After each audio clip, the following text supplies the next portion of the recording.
Hello, Twitch. I almost tried to say chat and Twitch at the same time. I don't know what was going on there, but welcome in, everyone. Got a lot of people in here right off the bat. Always happy to see people in, even before we get started. Welcome in. Doing more whiskey and barbecue tonight. This time, there's some fireball involved. That'll be tonight's version of whiskey. If you dare call it whiskey, which it's legally a whiskey. So I'm gonna use that to flavor our ribs tonight. And then we're gonna be doing a whole bunch of sides along with that because it's gonna take forever to bake. I'm gonna do it in the oven. I'm gonna do oven ribs. Sorry, don't have a smoker. Don't have a beautiful outside grill. So we're going to be doing those. I'm going to be also setting up my ribs on Tuesday. So I'm going to pull these out of the package. Gonna season them up nicely. Put them in with maybe some butter or something cool. And then get those going for Tuesday. Which then we'll finish them in the oven with barbecue sauce du jour, all that good stuff. Also tonight, as far as those sides, I've got some chard and some leftover cabbage. So we'll do some braised greens. I also got a ham bone from Half Pig. So we'll use the ham bone tonight to flavor our greens, along with some of our stock, some of our chicken stock. Get the full range of things there. And I'm debating how I want to do it, but I'm going to be cooking some potatoes.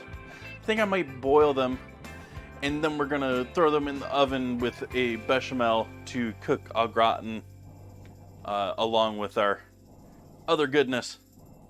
But let's get into doing some coffee. How's everyone doing tonight? Happy to see everyone here.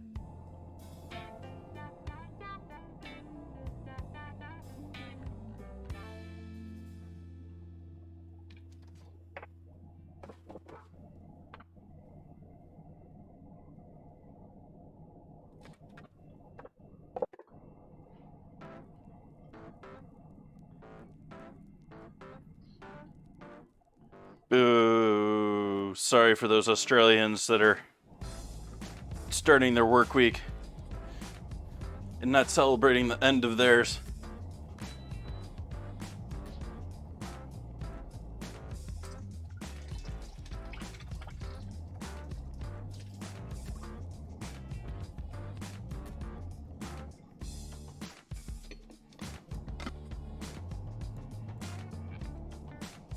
Cold end of coffee. Happy to hear you're doing great, Merlin. Loving all the early stream emotes. Cold end of coffee, yeah.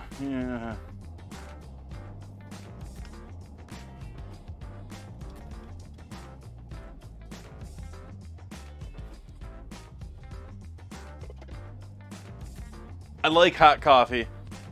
I like iced coffee. I don't like cold hot coffee, and I hate hot iced coffee.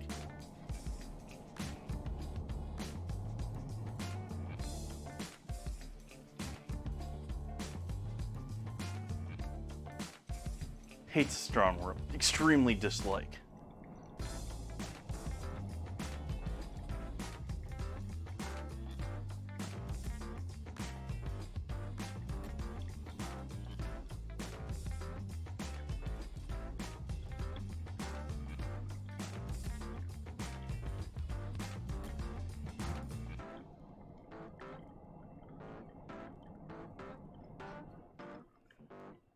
So I didn't really want a ton of Fireball in my house. And so this was my cheapest offering for getting Fireball in my house, which I think will be enough for our stream tonight. 10-pack. Which, by the way, Frankfort, Kentucky.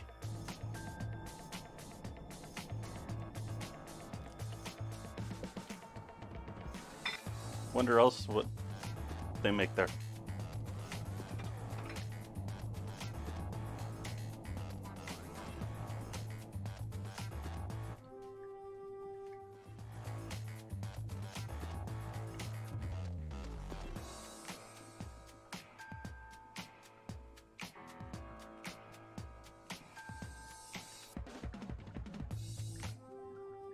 Oh, I have certainly had Fireball before, but in bars, and it's not really something that I'd like. I really want to stock in my house. Like, I don't really need a fifth of the Fireball. I'm not in my 20s anymore. I'm not doing shots and crazy parties along that line.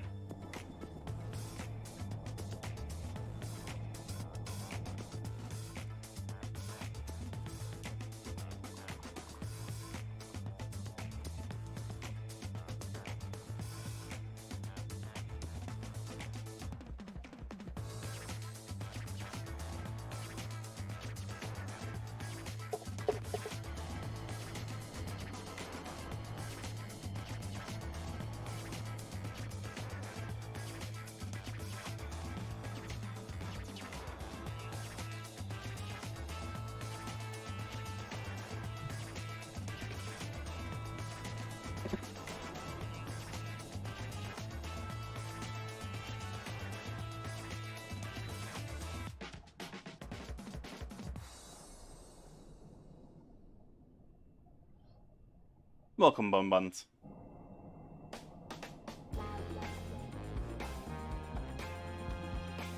Do I want the hot water for anything?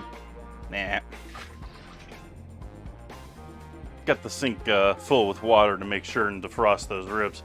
They've been sitting in the fridge since this morning. We're feeling pretty well defrosted, but I definitely needed to defrost the beef ribs, and so those are really what's defrosting, and I've just got the other ribs in there with them.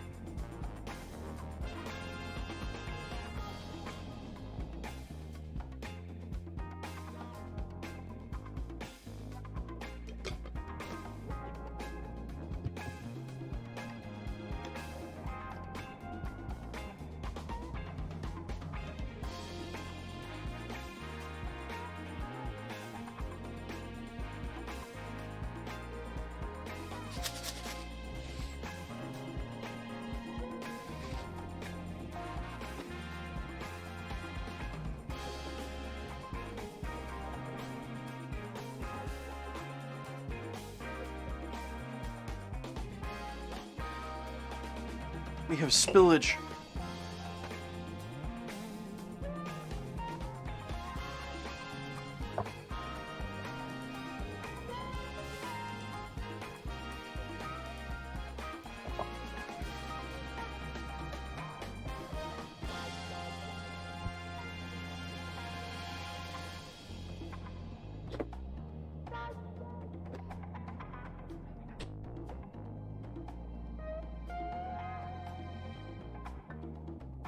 It's just convenient when I drop a drop of cream on the counter.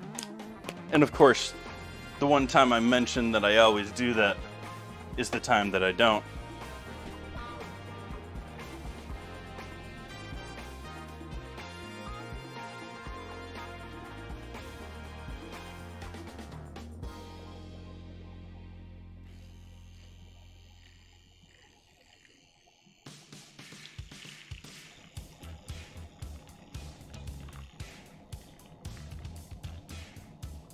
Sorry, I know I'm blocking the view mostly, but it's the best way I can get an actual foam on this.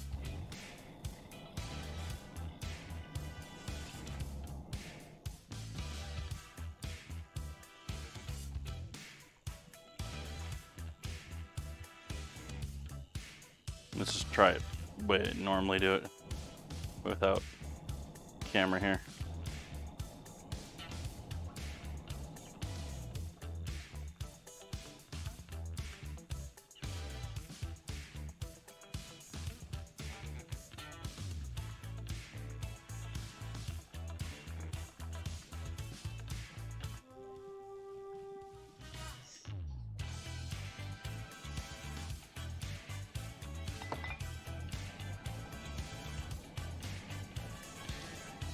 Ew, tobacco. Ew.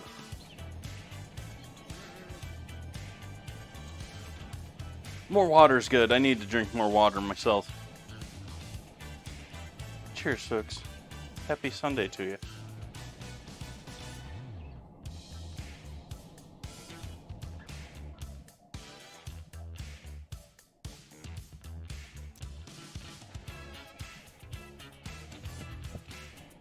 All right, let's get into ribs. Let's start bake our oven.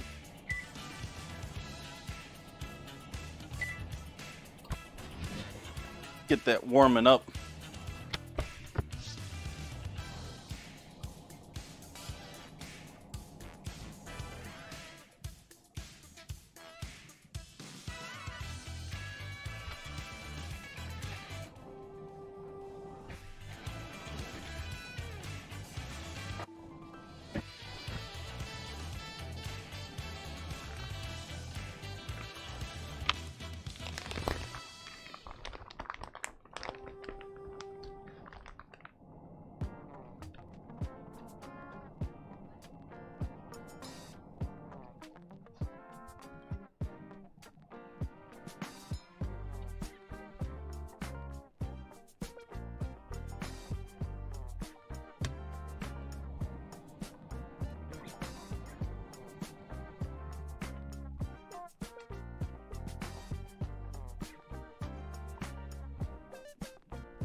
Trying to peel the membrane off of this at least somewhat.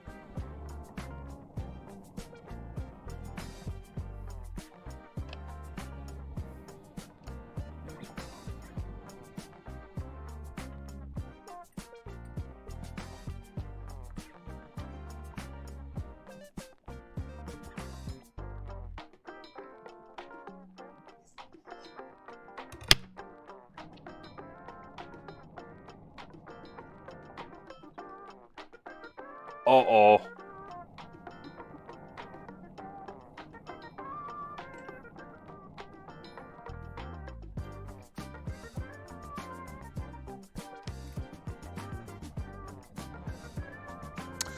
That is a test I would not like to give most places.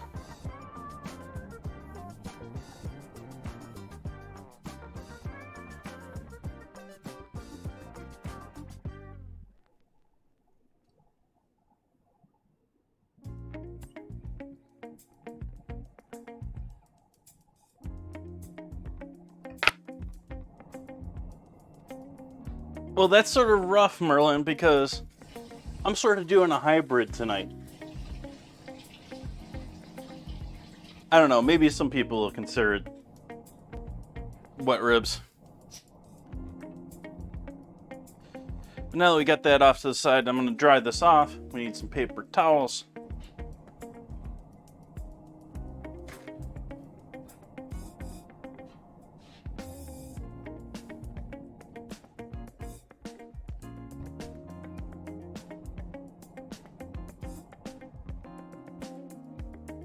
That is the plan, Bun Buns.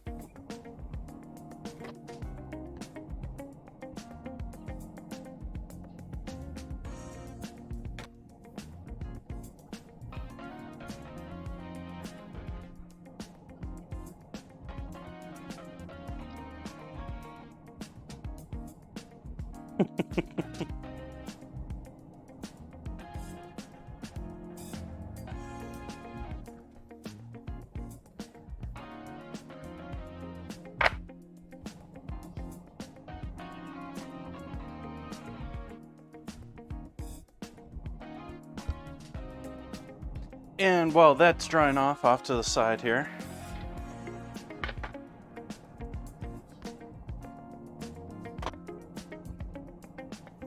Grab myself a small mixing bowl.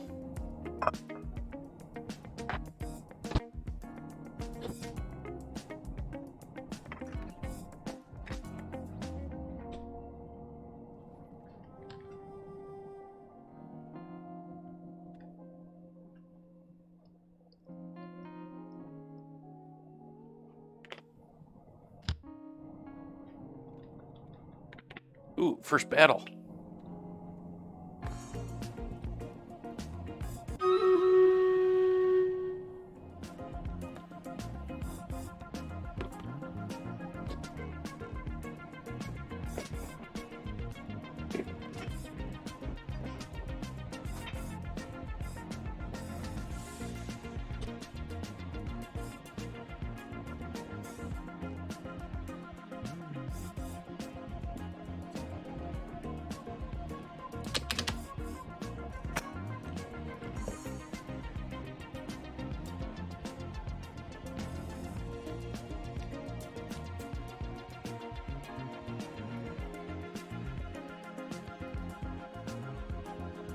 That was a bit more liquid than I anticipated.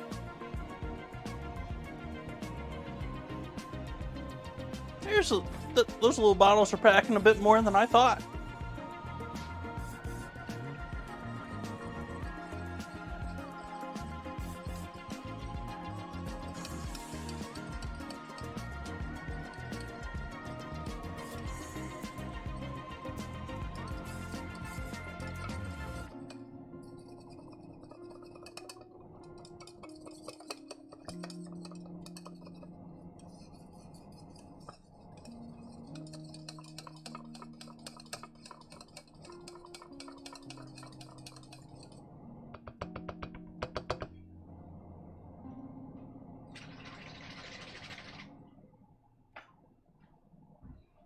And then this is going to be brushed all over the outside of our ribs.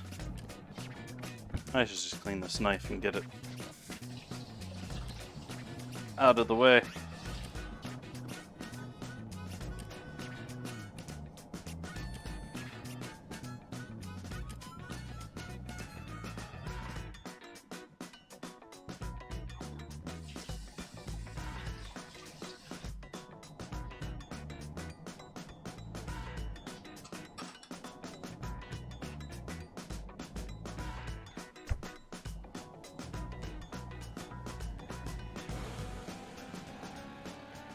Well, we're going to be roasting it, so we're only going to be getting the flavor out of it.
And then this is less so much that, I mean, we're adding the whiskey to give us some flavor in there. And obviously also the ketchup and the mustard are going to. But this is more so I can hear all my spices and all the other dry parts of my rub to the ribs. But I'm going to be a little liberal with this.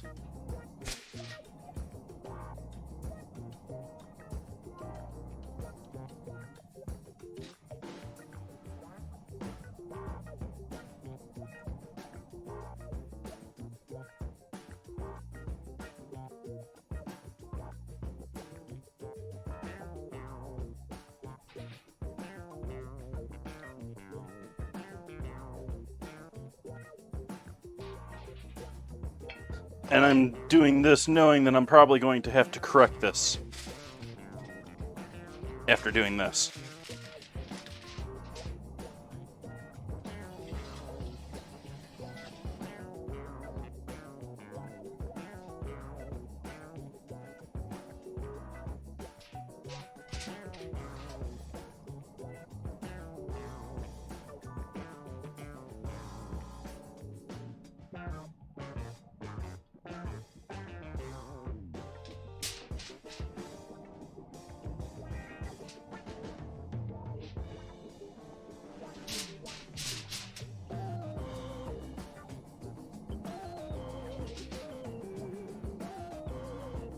So, as I said before, I'm figuring I'm probably going to correct the other side.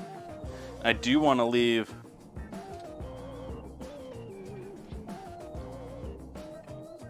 do this rib side down when it's baking in the oven, so this is going to get dipped again.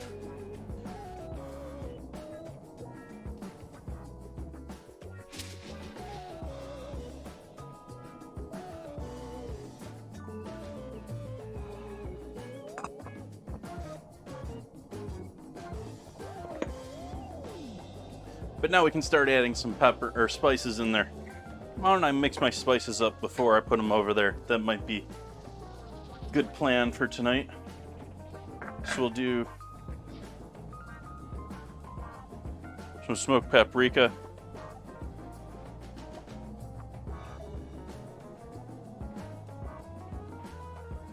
In my head, I'm just sort of picturing coating both sides of this set of ribs with each of these spices. I'm not really doing it by proper measure.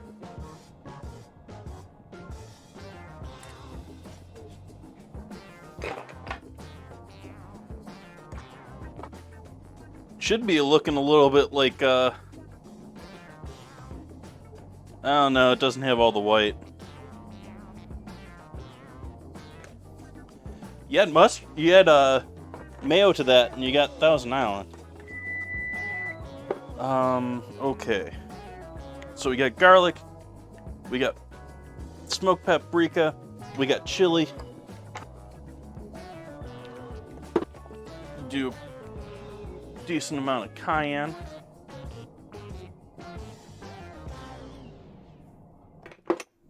And onion powder.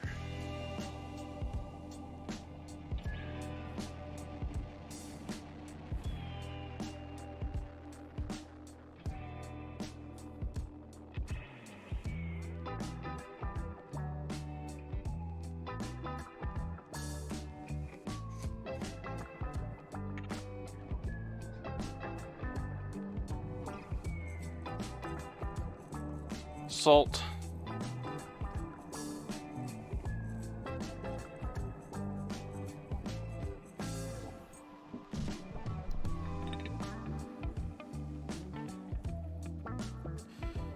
MSG.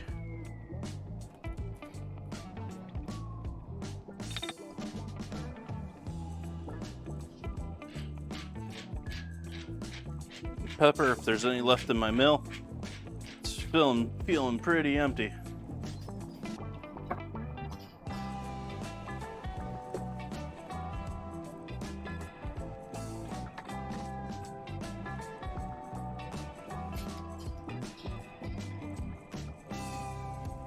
It's looking pretty empty too. Funny thing, you get a grinder that's actually does a decent job of grinding pepper, and you start running through pepper.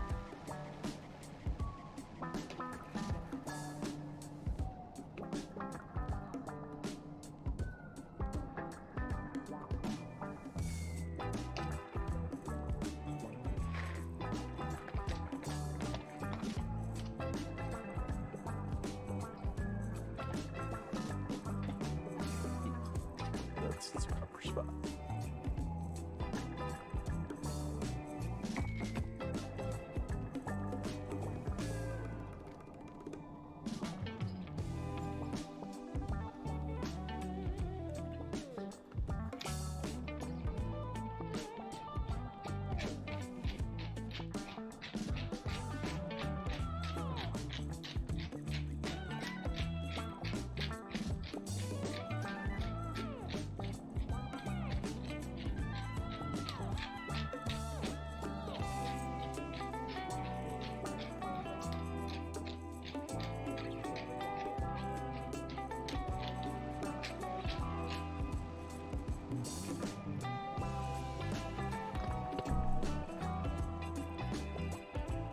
Alright, so we got all the spices in a container there. I guess I could have probably done that before. I got a battle to do. I forgot about that. Let's do our battle.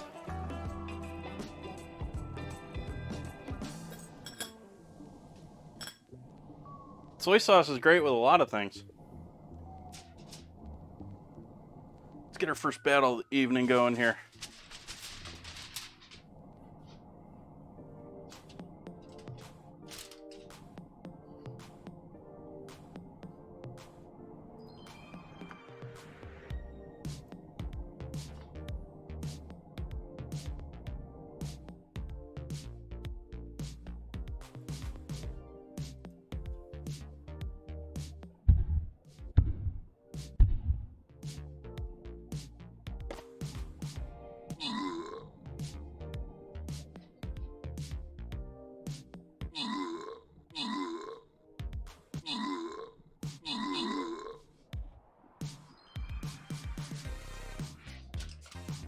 Victory.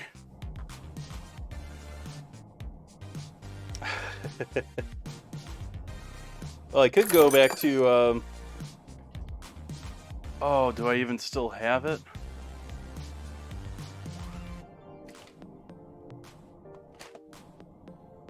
I never used to use it. So it's probably been here for ages if it is still here. There was a spice that we used that is almost never heard from anymore, that we used instead of black pepper a lot of the time.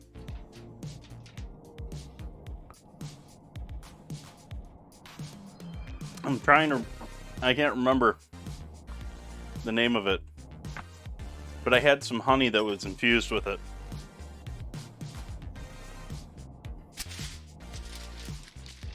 Alright, so flipping... Oh, I had it on the side because I wanted to spice it first. Alright, so we got our salty spice mix made up here. And I'm going to pour about half of that on this side.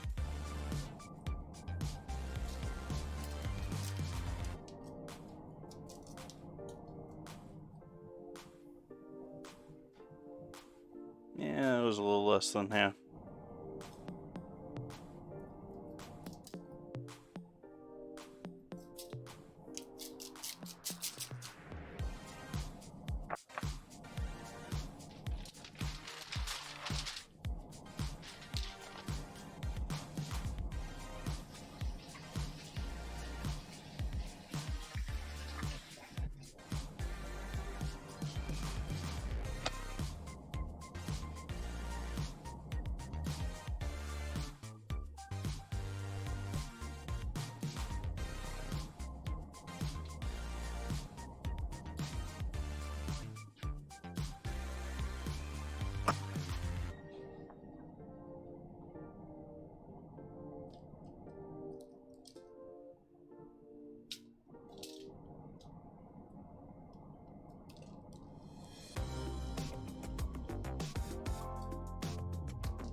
Oh hey, I forgot an ingredient in this.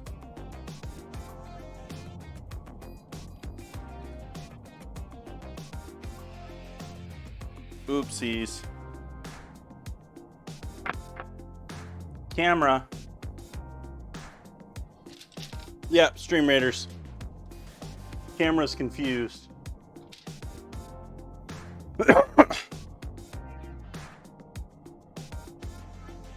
There we go, camera.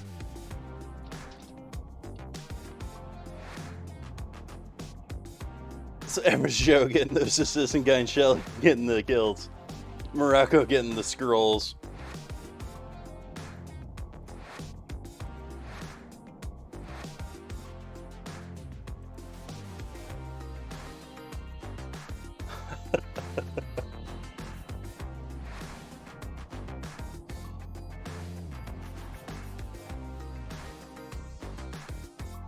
We'll just be quiet about that.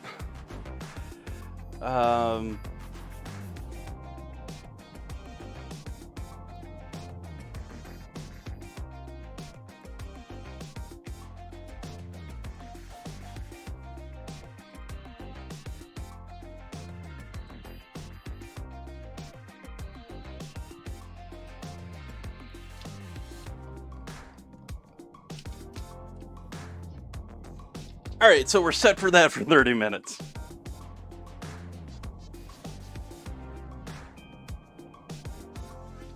All right. And so now, magically, this has all had seasoning put on all of it now. I've used up the last of that bowl. And then realized, what did I forget? We need some sweet with our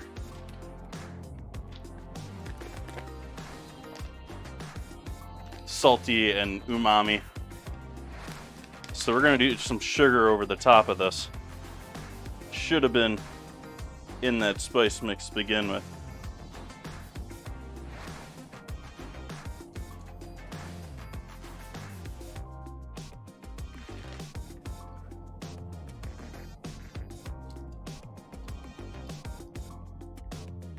Should have grabbed more than that.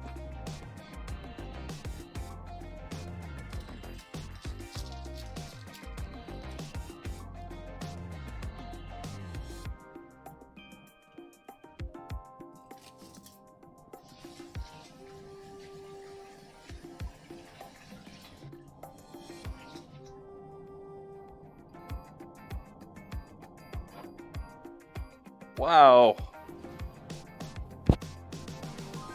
That oven's cooking me too tonight.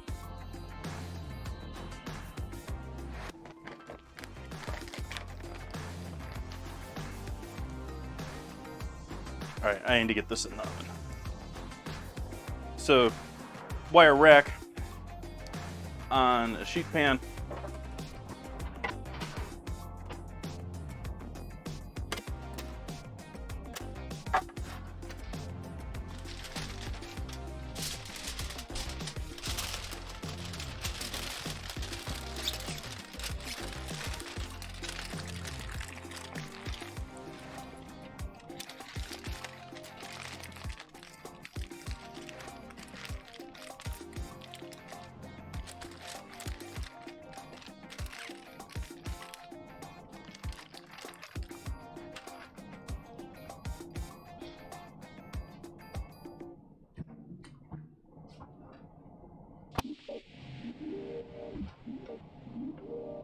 And that's going in the oven.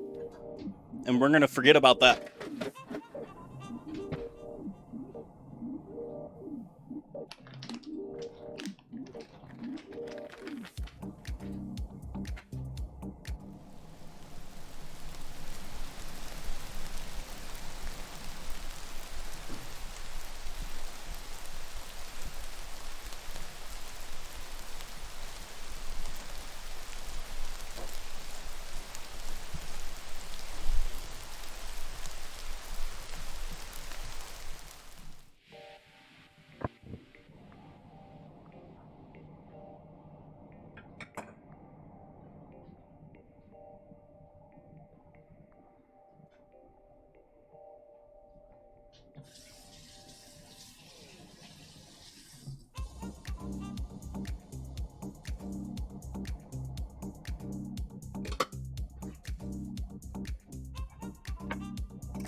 All right, next projects. What do I want to work on next here for tonight's dinner? What are we making tonight? Let's remind myself what I'm actually doing tonight.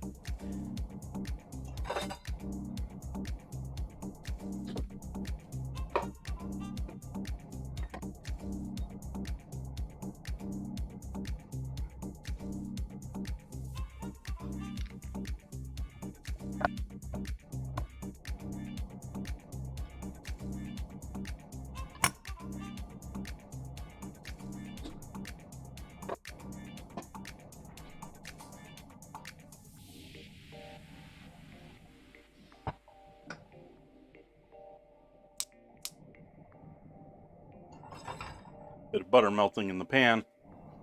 Reminding me that I want some butter softening for my cornbread later.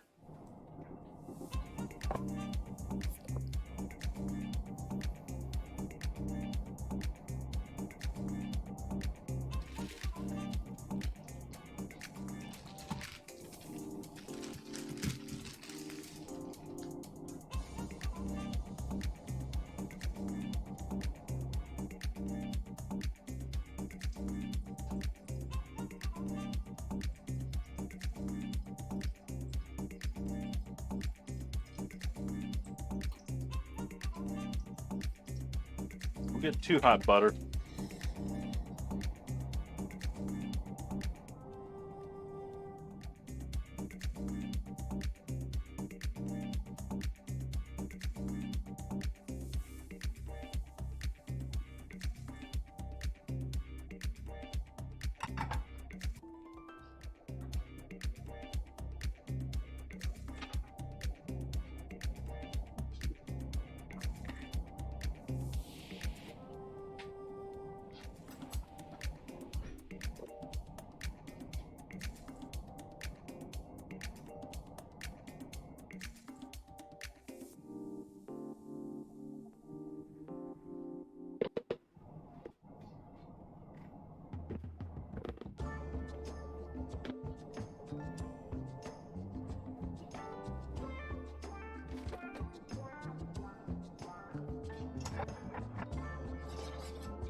Stock ice cube.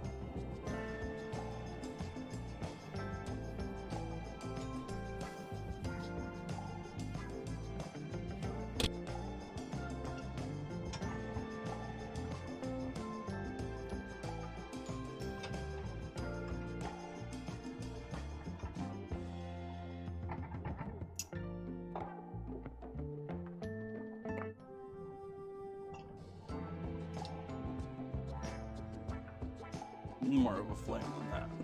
There we go. Last of this bottle of half and half.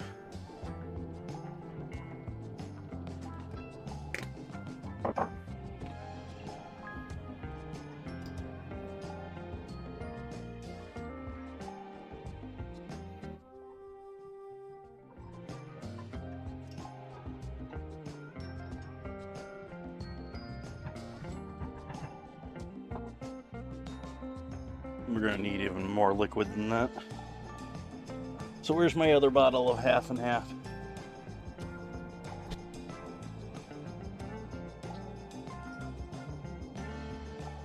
That it is, Merlin.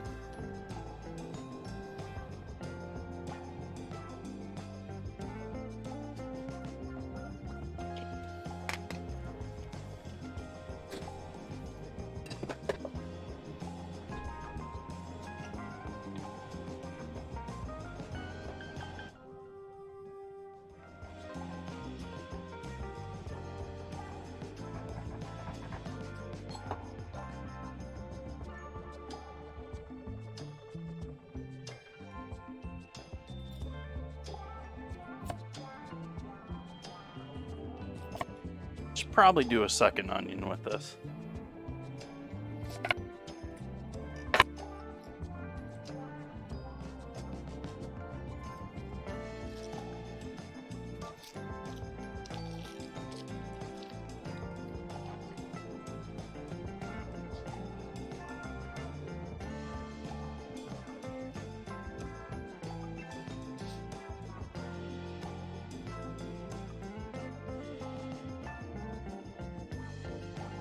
Oh, wait, did I write collards?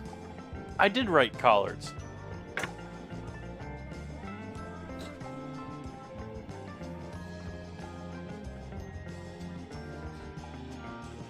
No, what I have is shard. But we're going to do chardon.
That might be enough onion.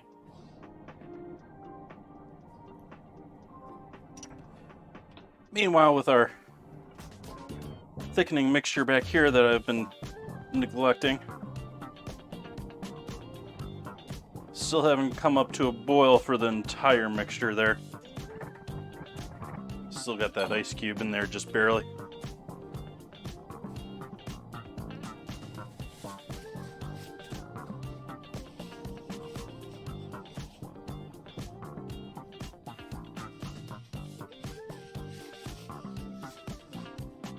But I should actually get the pot going for that.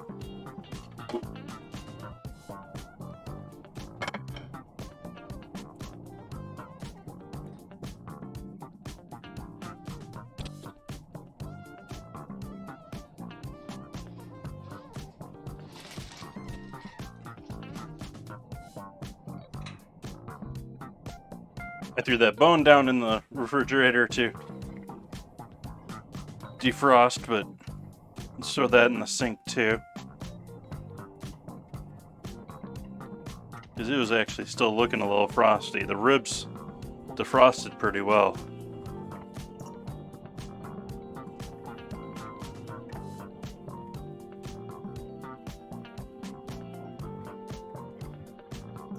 That's pretty good right there. I'm just going to lightly season this for right now with salt and pepper.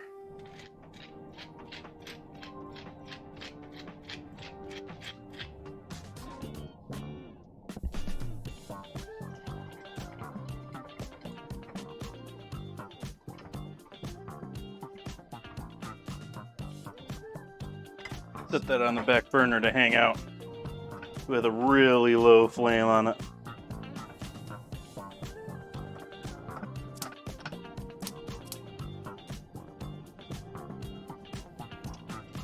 Just keeping you warm.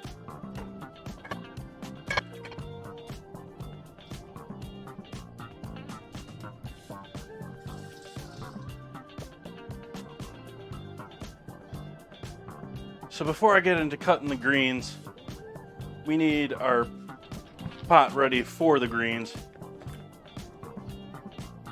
So we'll take our chicken stock from late last month.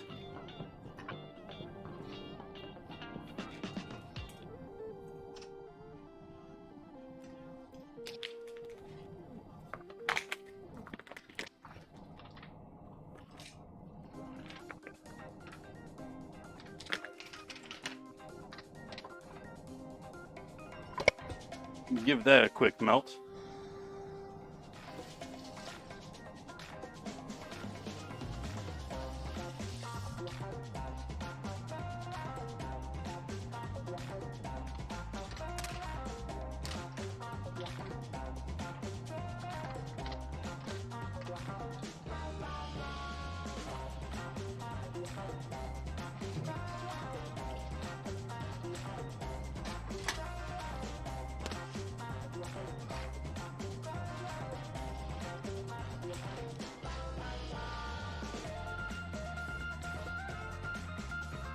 Got our ham bone.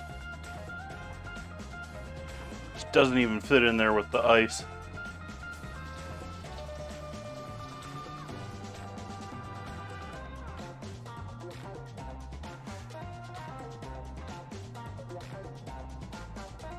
We might be okay with that. I'm sort of I'm on the edge of whether I should throw that down on my wood cutting board and saw through that thing in half, but I think I'm gonna leave it. That's quite the project. Let's take our beef ribs out of the water.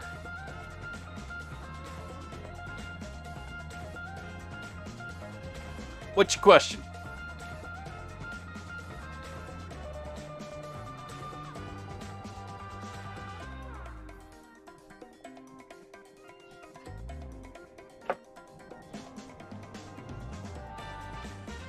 Got the ribs in the oven already. I'm just getting started with the greens and the stuff for the potatoes. We have a bechamel for back here with the potatoes for when that was cooking a bit hotter than I wanted it to. So we got a small batch of bechamel back here, which I'm gonna mix with Gruyere cheese and some of these potatoes, put them in a little container and put them in the oven. And then this deliciousness we're gonna have to cook for a little while here. And then eventually we'll get to making cornbread and we'll get to prepping these for Tuesday. Which this is Tuesdays. They look more impressive than they are, because this is one of the scrap pieces from them basically cutting the loin away, and it's basically you just get they've taken all the meat away here. You got more fat than you really typically do with a lot of other ribs. Not that any ribs are really light on the... I'm thinking this might be the wrong pan for this project.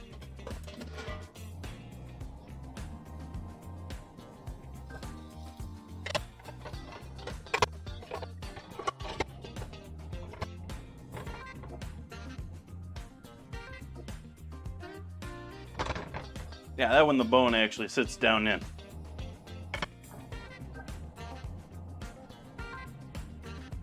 Evening, Celadon.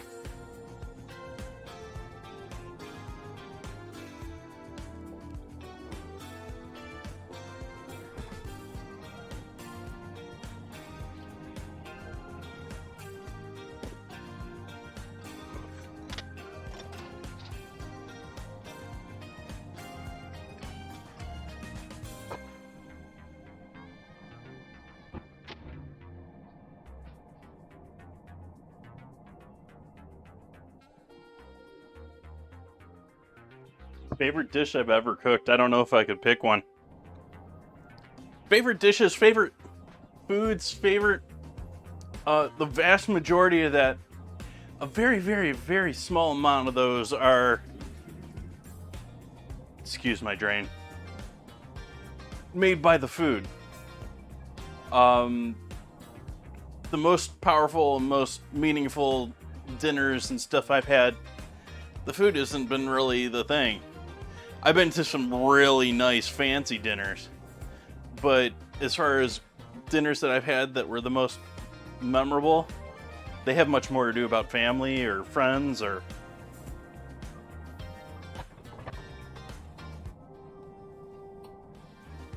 I just enjoy cooking things in different methods and different ways and learning about how different things work.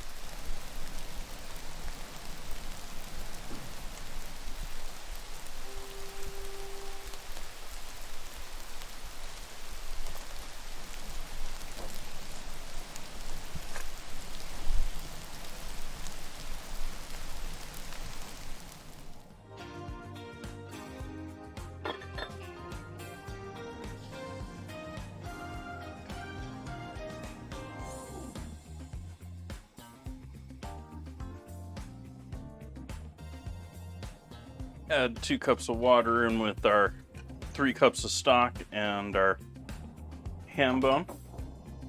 And eventually we'll get some greens and onions in there and garlic.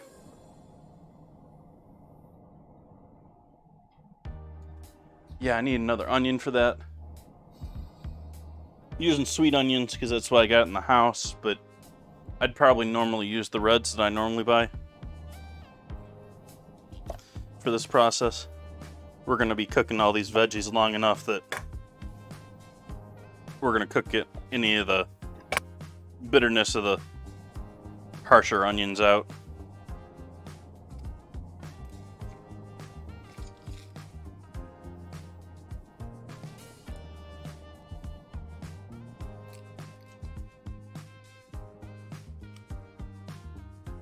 Oh, come on, peel, work for me.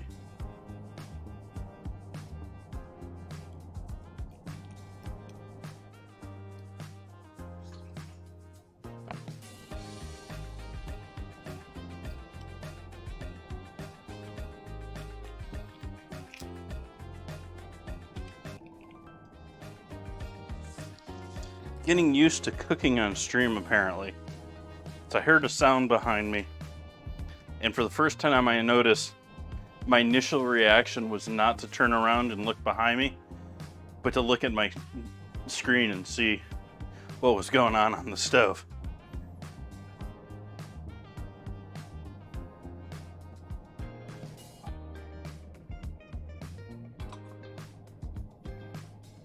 Welcome in, Pretty Pink Princess Pegasus.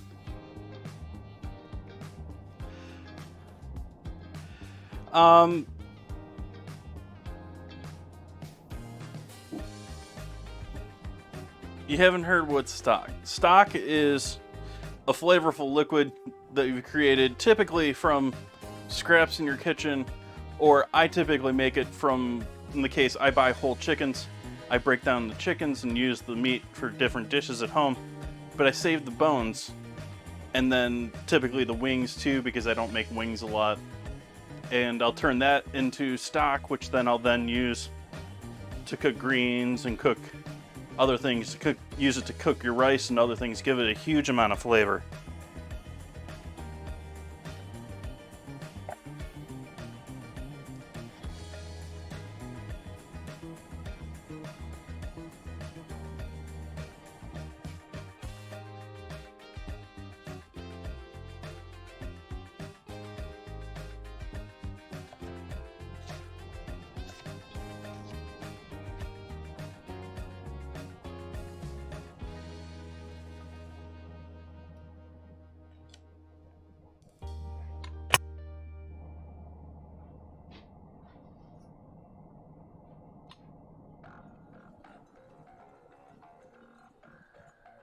But if you're looking for how to do things, you can find pretty much everything. I mean, we're on 400 some streams here for myself, and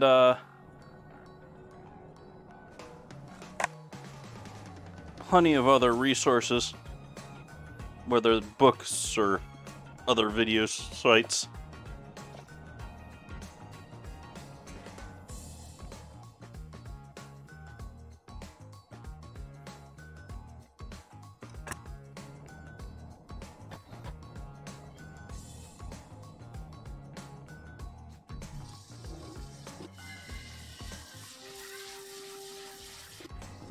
But you can buy chicken stock in stores, typically, going back to talking about chicken stock, in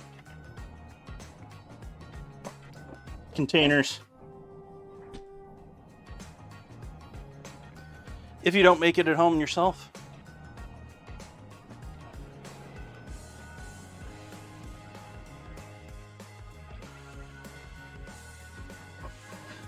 Over on the right-hand side of the stove,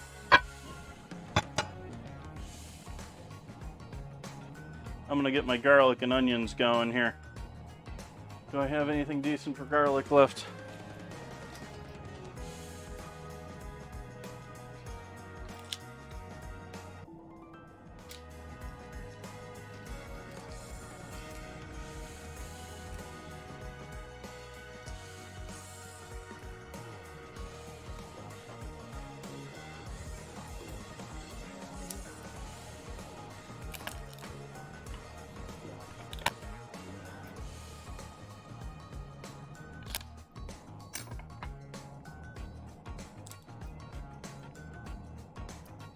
Yeah, I actually know someone that works at the farmer's market that's got a running theme on Instagram before before they went video crazy.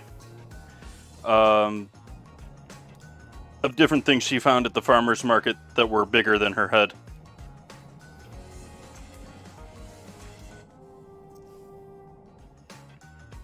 Tomatoes, cauliflower, melons, all sorts of things.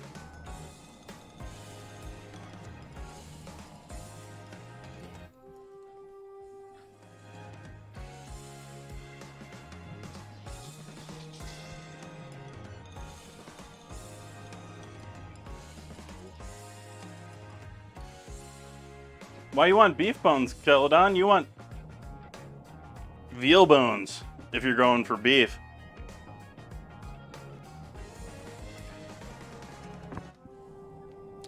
In which case you gotta talk to a major distributor.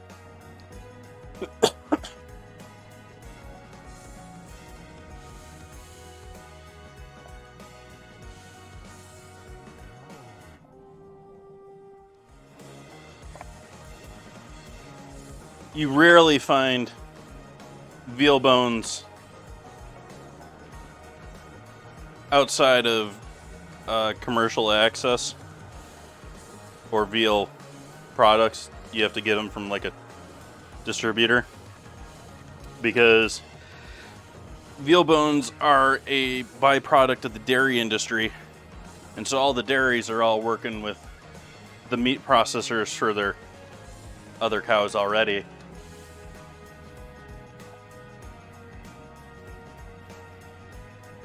Because those dairy cows, once they've lived a rough life of milking, then become your favorite fast food burger.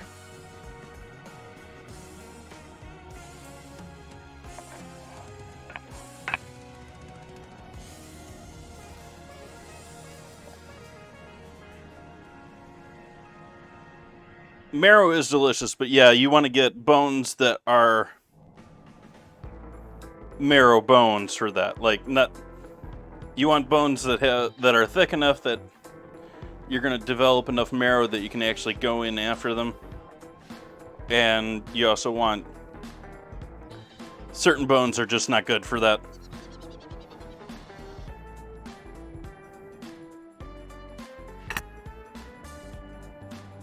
So you only want certain bones when it comes to going after marrow, even though around here they'll sell you any kind of beef bone you can find and label it marrow bones, because they can mark it up as though it's marrow bones.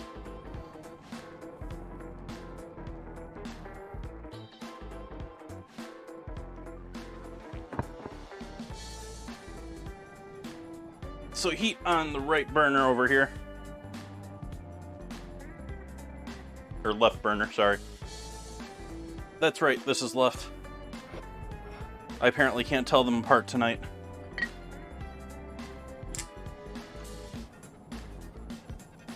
Oh! Forgot that's the last of that bottle of sunflower oil. Let's give this bottle of sunflower oil the cap that doesn't want to open. There we go.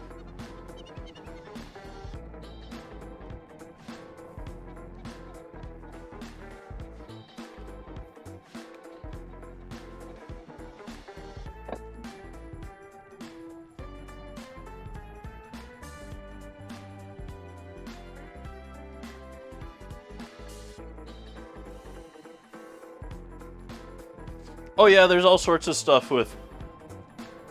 If anyone's been following what Noma's been doing, they've been doing all sorts of funky stuff with garums. I don't even know if I'm pronouncing that right myself. I don't know. I've read some of their book. I have their book on fermentation, so I've read a little bit on it. I've more looked at the photos. Let's go to our battle here real quick, while that pan heats up slowly.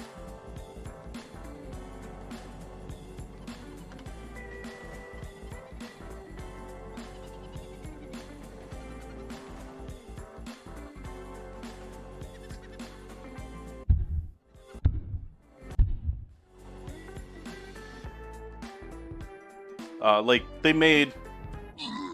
Hey, Blake Harrington, welcome in. like the Noma burger, they made a beef garum for their vegan burger. I think it was what they did. Or their vegetarian burger, and so they gave it this extreme fermented, repeatable flavor.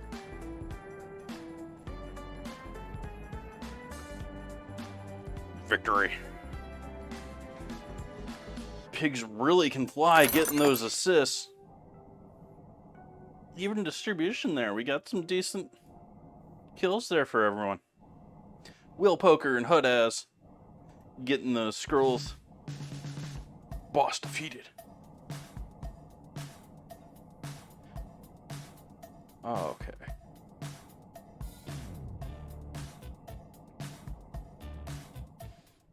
Green chest. Not seeing a blue chest up top here. Just seeing silver. So green or silver.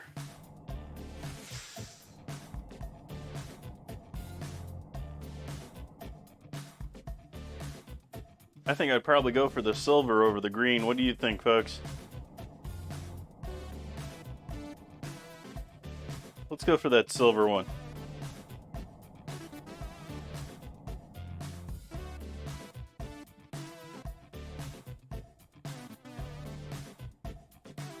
Still trying to get my warrior to 30.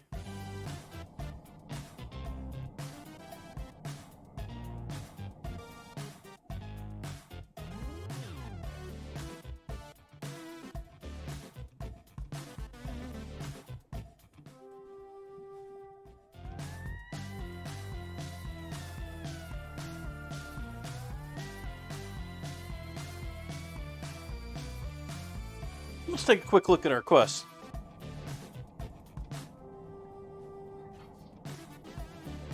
Not quite smoking behind me yet. Not quite. Let's get my daily goodies from the store. I haven't done that yet.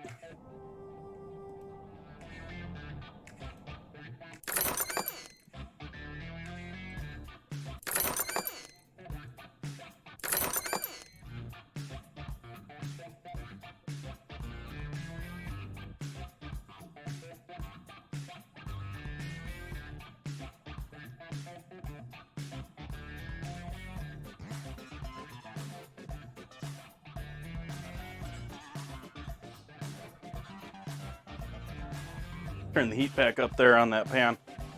We'll get back to cooking. Throw some garlic in this pan.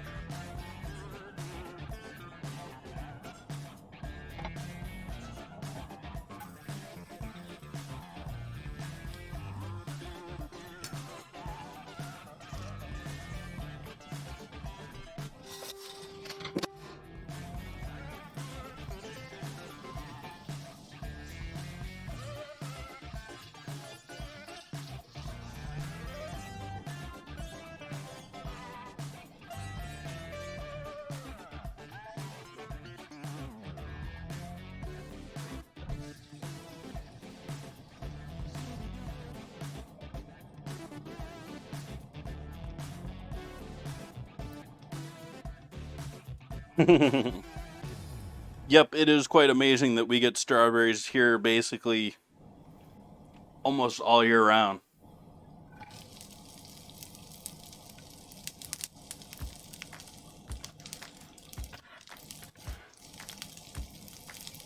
At least like May till late November.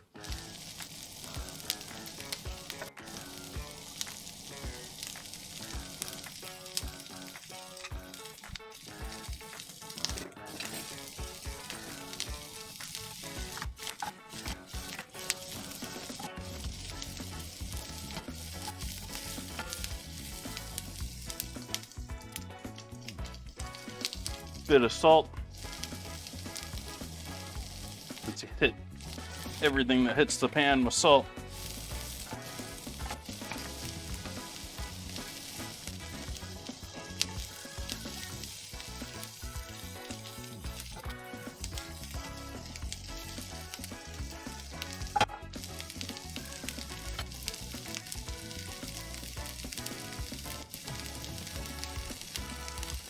strawberries are pretty up there on my list. They would definitely, well, them and poulots are my favorite for out here in California. I'd love to give a side-by-side trial of an actual fresh one, but I'll never find a fresh one here in the United States. I'd love to have a mangosteen compared to either of those.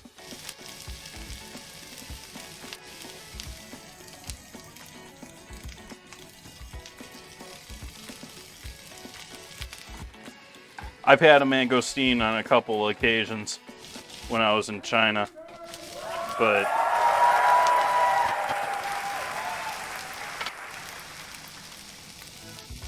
thank you for the bits.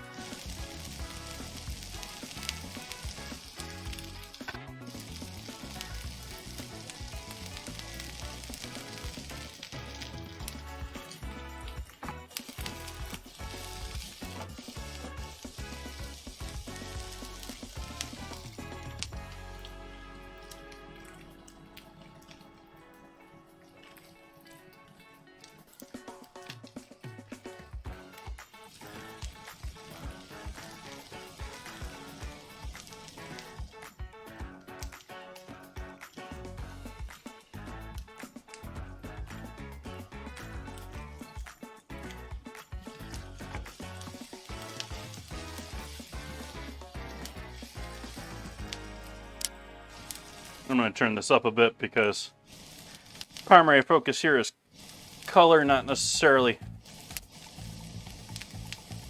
cooking them all the way through.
So I'm going to live with that. It's a little bit lighter in color than I wanted, but I don't want to cook these forever on the stove. So add that garlic and onion in with our ham bone and stock.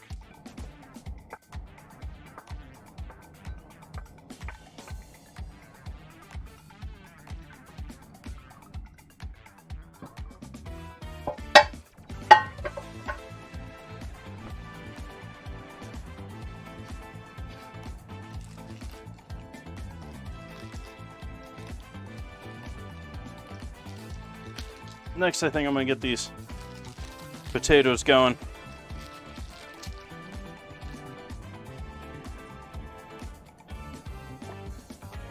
So I'm chopping these, what I sort of think of as spoon size, about average cut from myself, but something that will fit on the majority of my spoons without falling off. The sort of basic soup rule for most soups is, or at least I was taught when it comes to like fine dining soup, and other than the garnish, which you may have like a full tail of lobster as a garnish or something like that, the actual like in soup garnish, like you're supposed to be eating it with the soup, you're supposed to stay within the size that would stay in the spoon.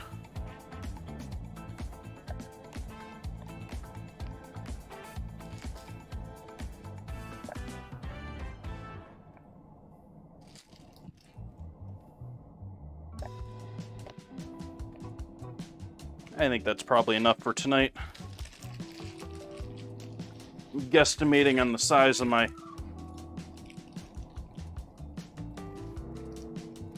pan that I'm thinking of using for this.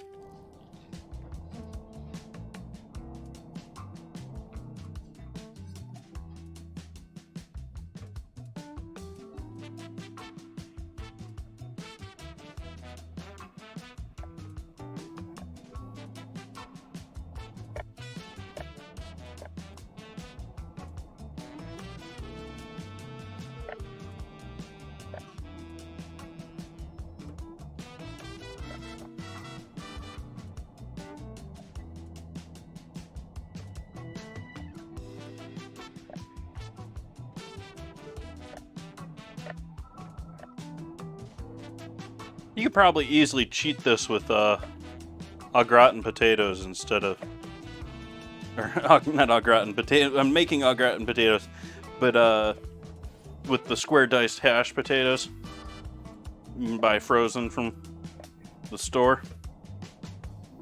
You could probably cheat this up pretty easily using those.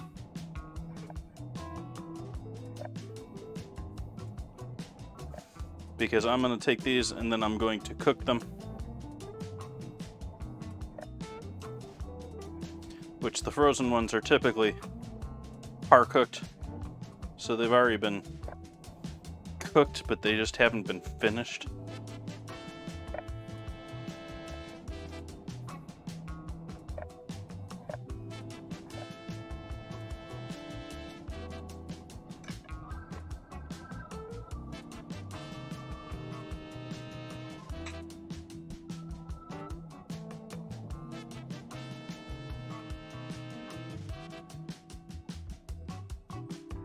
Oof. That's not good. Talking about the rusty water.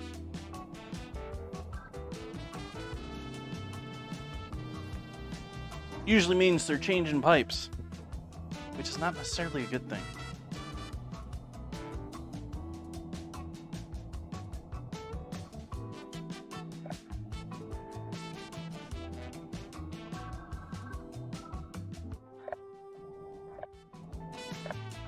But hey, kids get their lead with their G Fuel these days. What's the problem?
The problem is when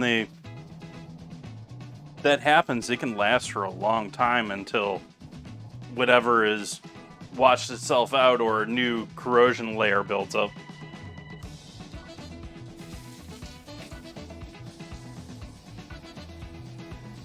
So I'm going to boil the potatoes to start.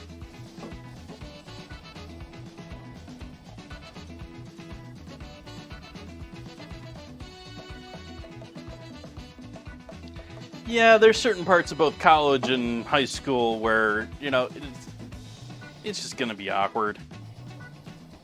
It's just life.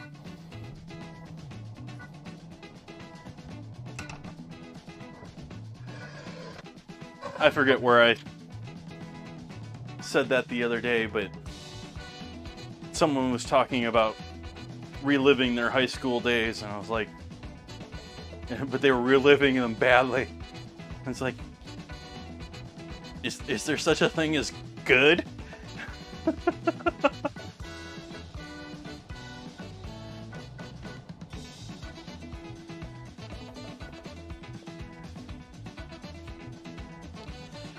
All right, we got that going. We got that going. We got this almost ready for our greens. Let's grate up some Gruyere, since I can do that ahead of time.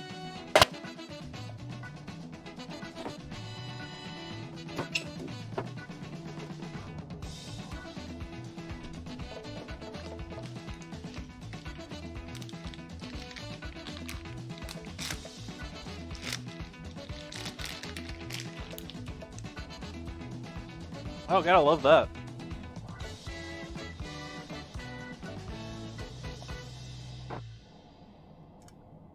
Fresh from the source.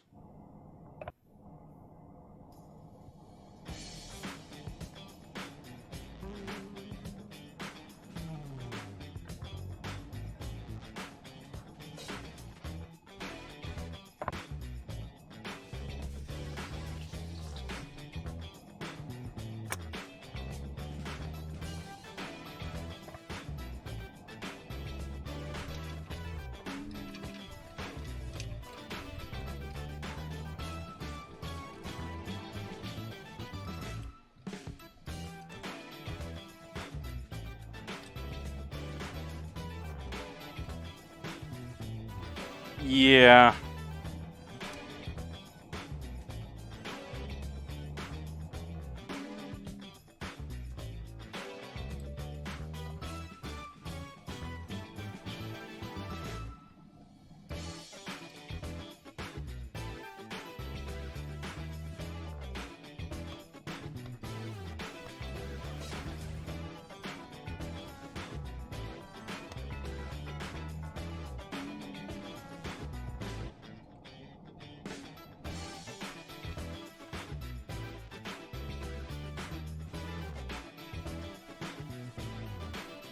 I don't know what that means even today, much less whenever that was.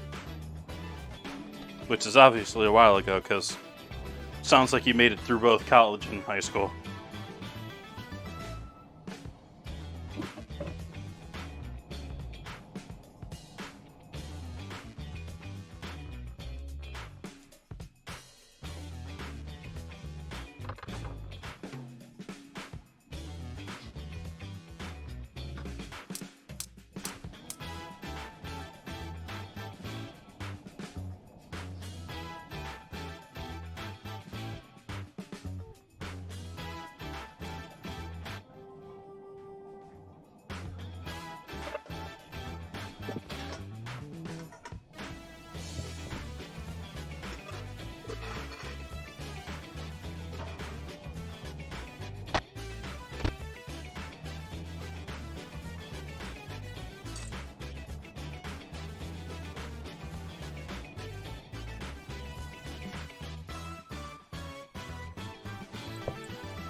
"12 minutes on Stream Raiders."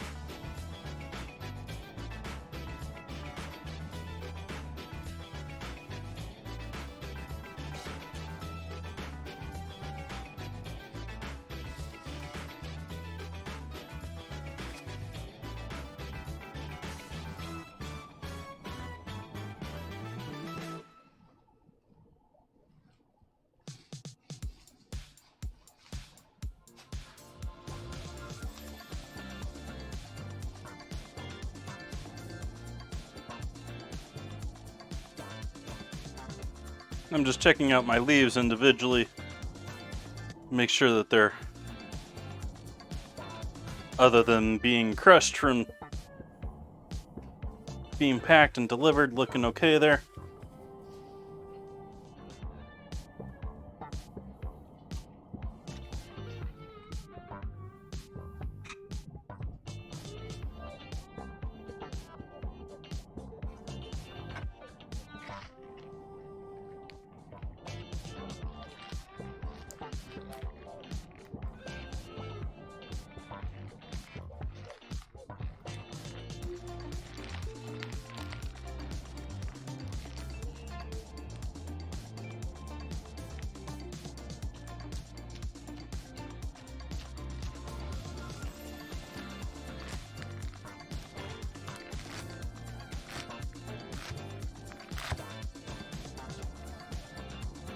No, it was a bit thick.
Coffee's done, need more water.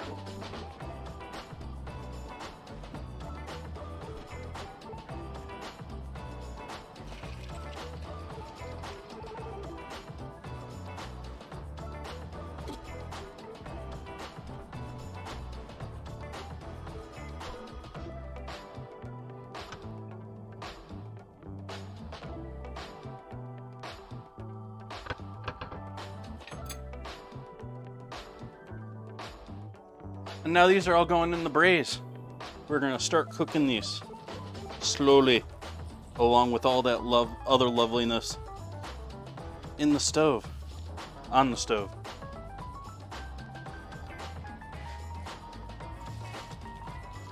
The onions, the garlic, chicken stock, and the ham bone.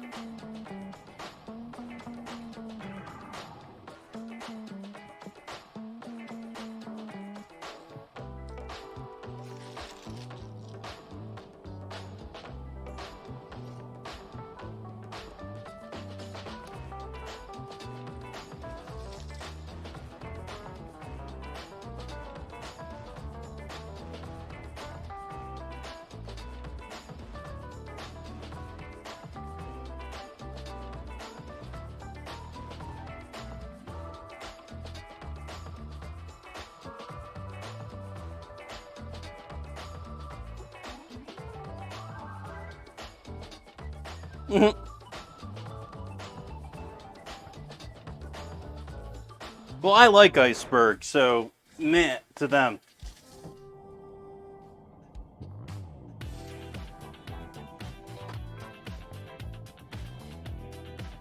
And it's still really high on the whole scale of you got to burn that off versus eating calories and something else. I think your Sunni neighbor isn't very knowledgeable.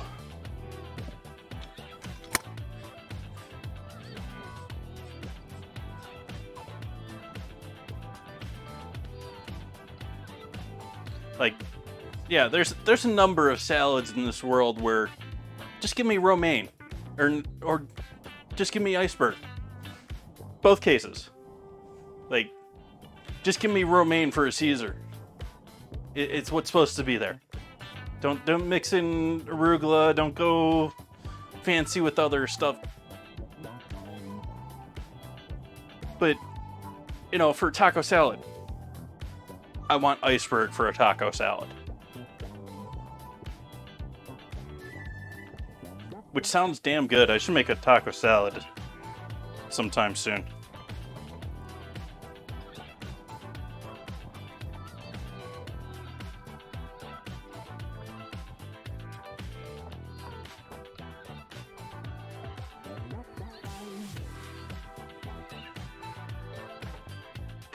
I'm going to consider this, since we're braising this, we're just letting that liquid, we're boiling / braising this, so we're just letting that liquid cook it.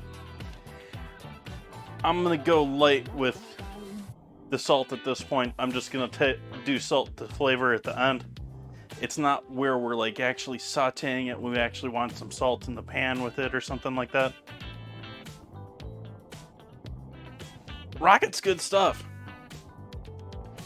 Arugula, rocket, they all have great.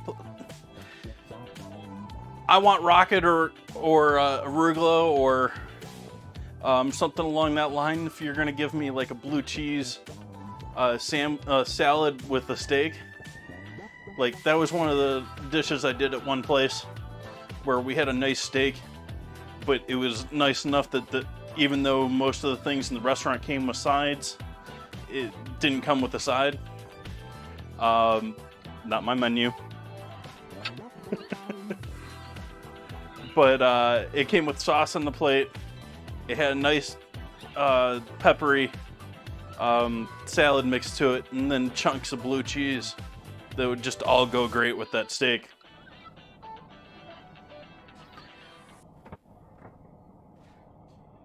Okay, cornbread. I need you. But you are probably still hot.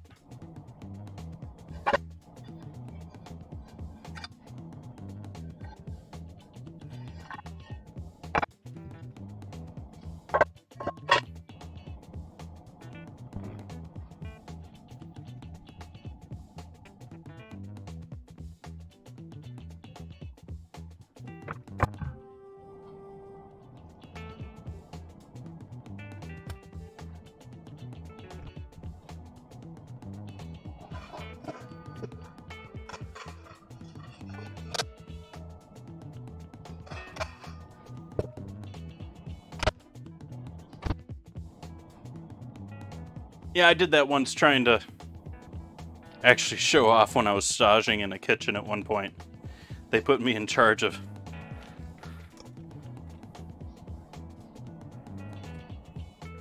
family meal. And I don't think it went over well.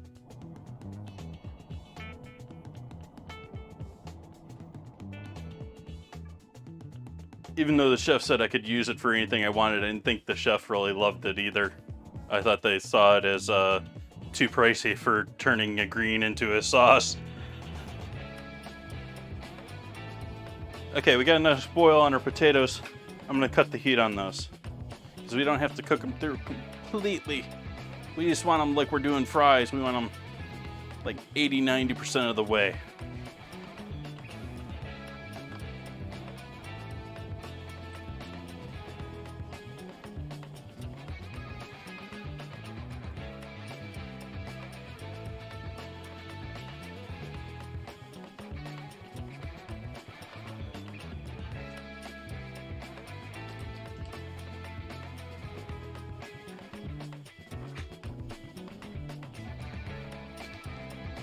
I was actually looking for mustard greens for tonight. I like doing mustard greens. but they didn't have any.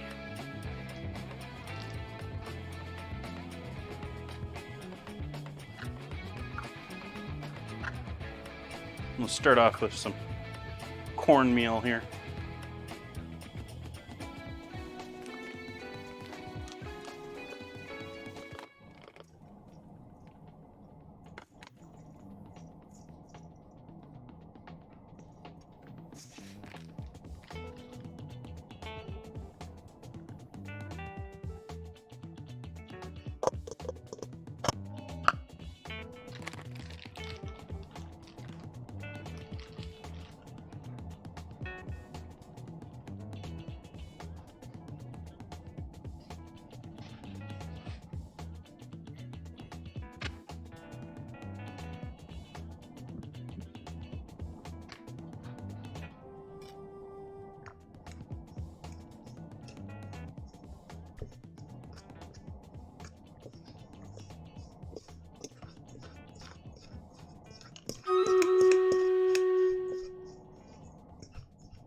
I want to mix the butter in here, although it's almost like I'm making a biscuit, but I'm doing cornbread.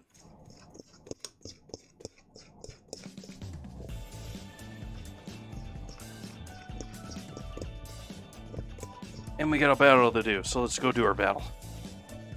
Whoa.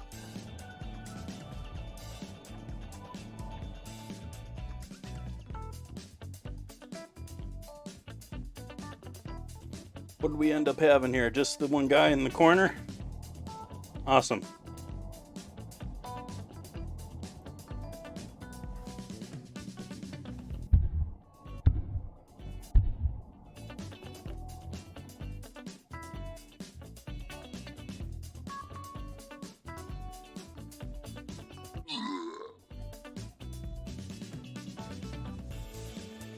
That was quick. Victory.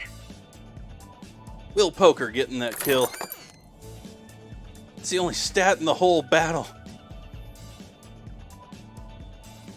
Will Poker getting 10 gold. Morocco getting a scroll.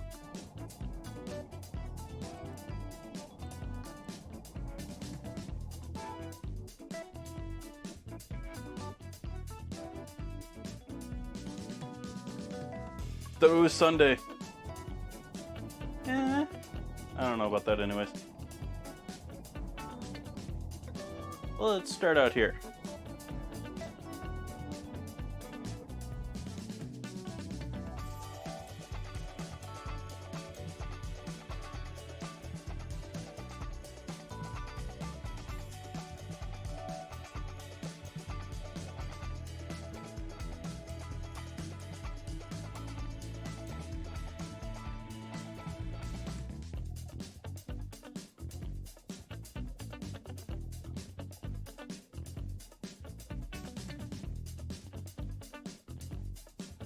Hey, Gaia.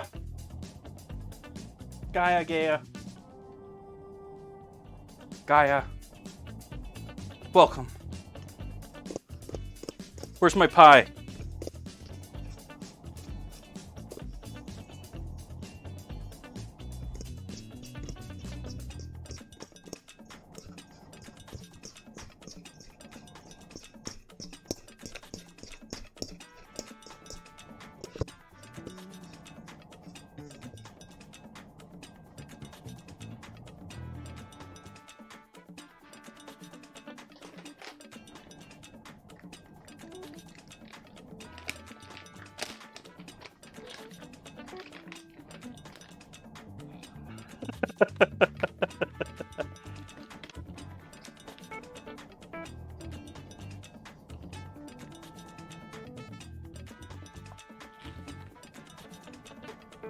Sugar.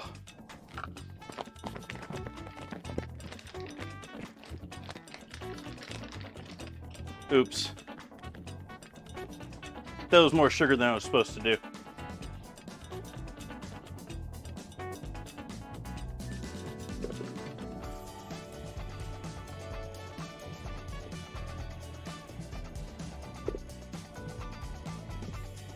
And a little AP flour in there. Thank you for the follow.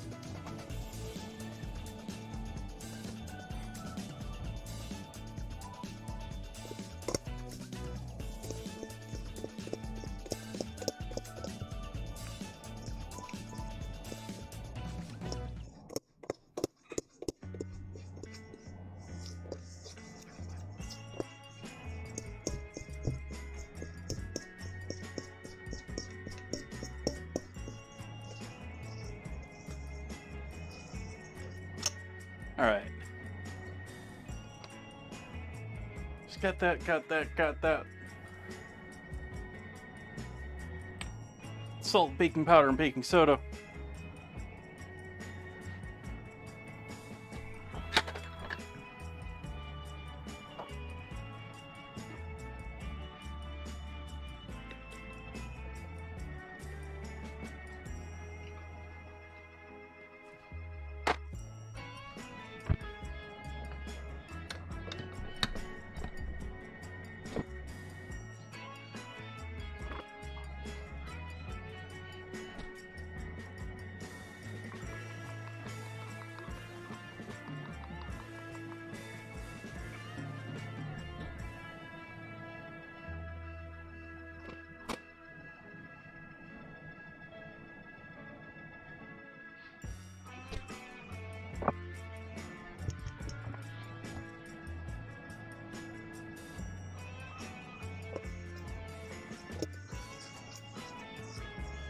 So there's our mostly dry ingredients.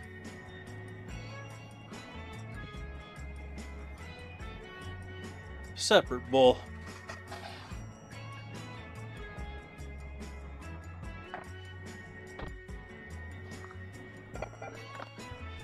Some scrap bread and turmeric.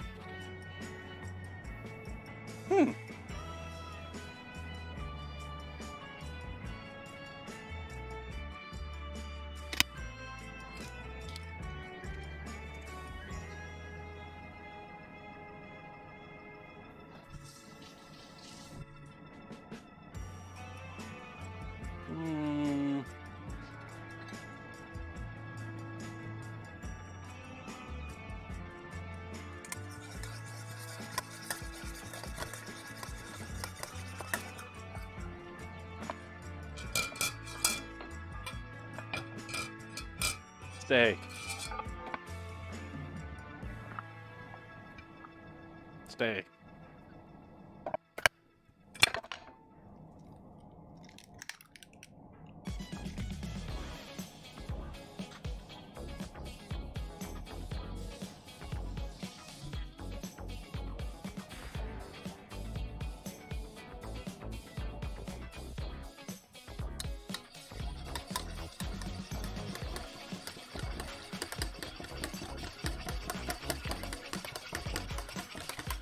This isn't really great for beating up eggs, but I'm saving myself cleaning something else, hopefully.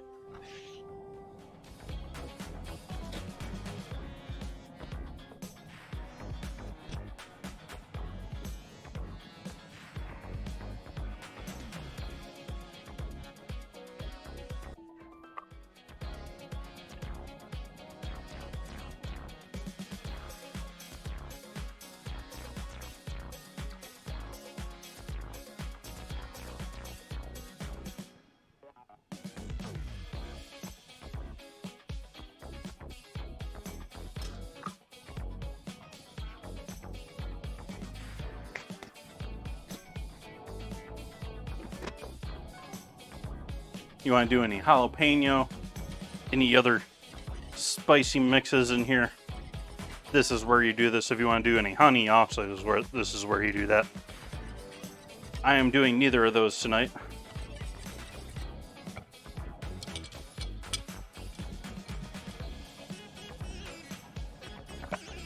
I am, however, making sure to coat my pan with some butter. It's already got some oil in it, but let's make sure it's got a coating. Let's make sure we got some release there. I say that half-heartedly because I know milk solids make butter more likely to stick than some other fats.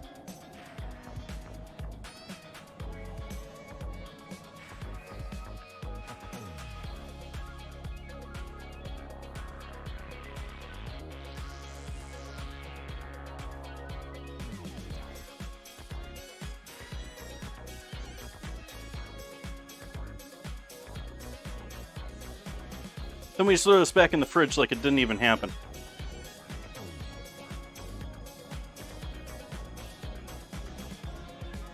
Yeah, just like that. No one saw anything. No one knows why the end of that stick is all covered in pan goodies.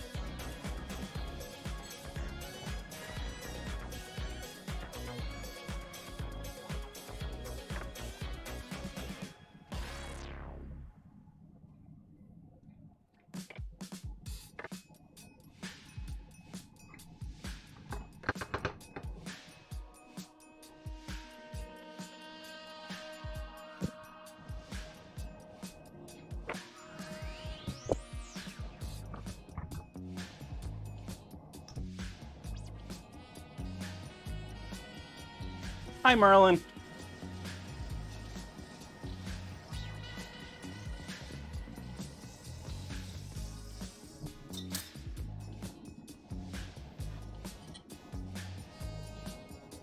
And then mixing this loveliness with that loveliness.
Eggs. Dairy.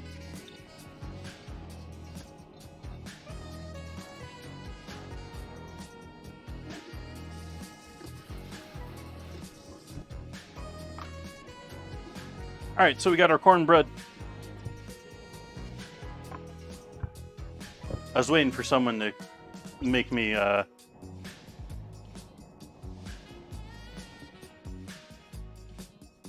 put a fireball in the cornbread, which is not happening, folks. But on another night, that might be an interesting thing to attempt.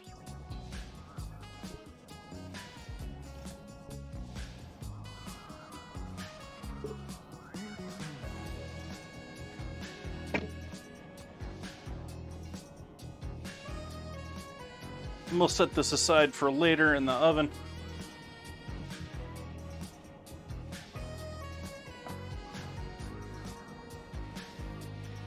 Taters.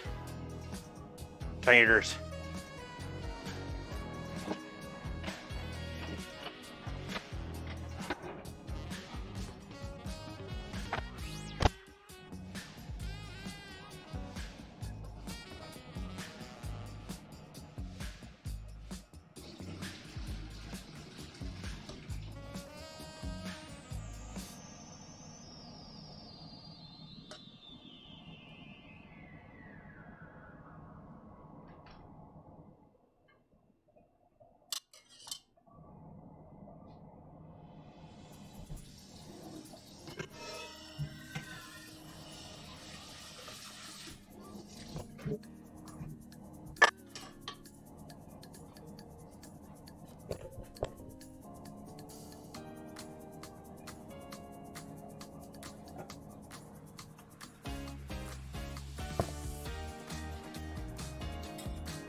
Making sure and loosening this up a little bit by hand. I am going to add a little bit more water in there to loosen that up just a little bit.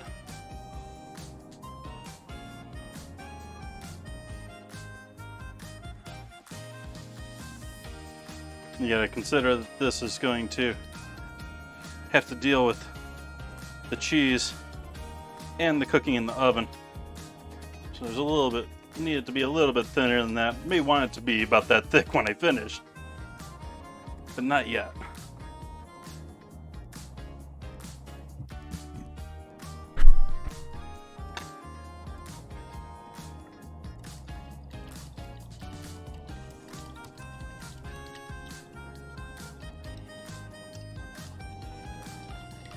Doing my best to beat this nice smooth again.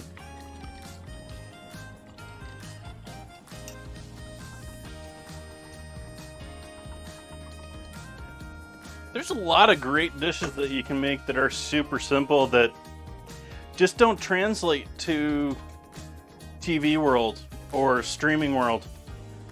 Like fresh mozzarella and awesome heirloom tomatoes just on a plate, a little olive oil, a little seasoning, a little herbage. I mean, what more do you need? Maybe a little salt?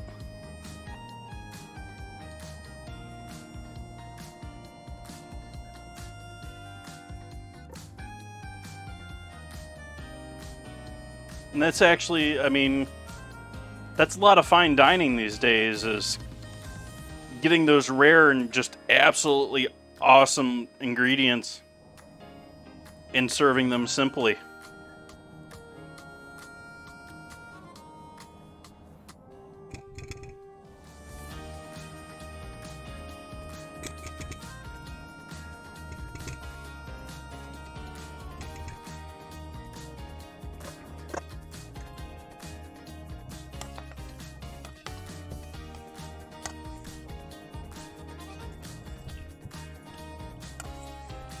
Alright, and since I didn't season this at all before as far as flavorings,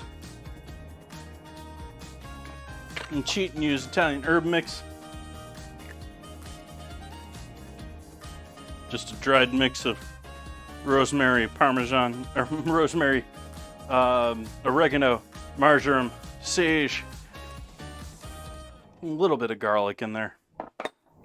And then because I want actual garlic in there, and actual onion in there, we'll do some onion and garlic in there.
I mean, that's a lot of good ingredients too. It's just doing something and doing it well. I mean, that's how a lot of them make their name.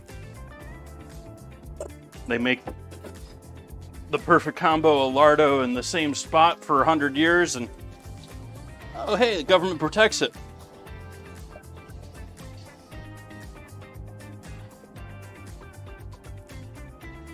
Now these potatoes are very obviously not cooked through, but that is perfectly fine because This needs to go into the oven to finish up.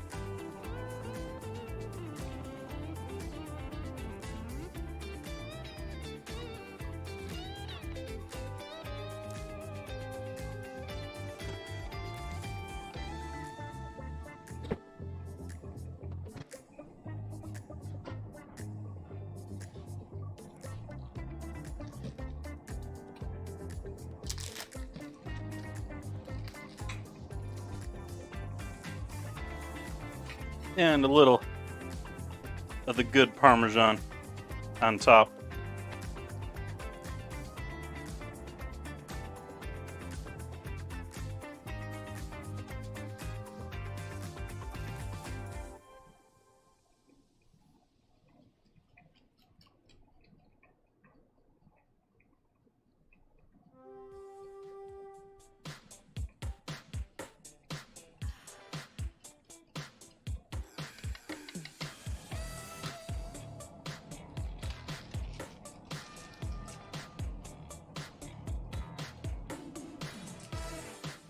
Camera's having trouble with that white.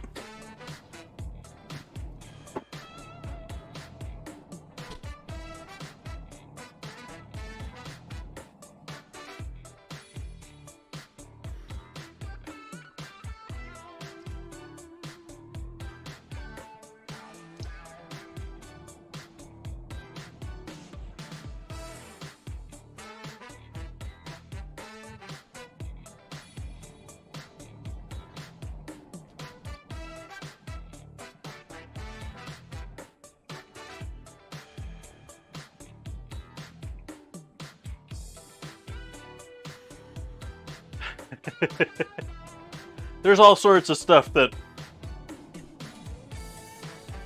I mean, hey, there's a great video if you watch, I'm trying to remember who did the video on them. I think it was Veritasium, and not too long ago either, on YouTube. How, I mean, the inventor of leaded gasoline was just trying to make engines stop making noise. I mean, poisoned it several generations with lead to get rid of some noise in an engine. Not really on purpose. It wasn't known to be as harmful when he did it, but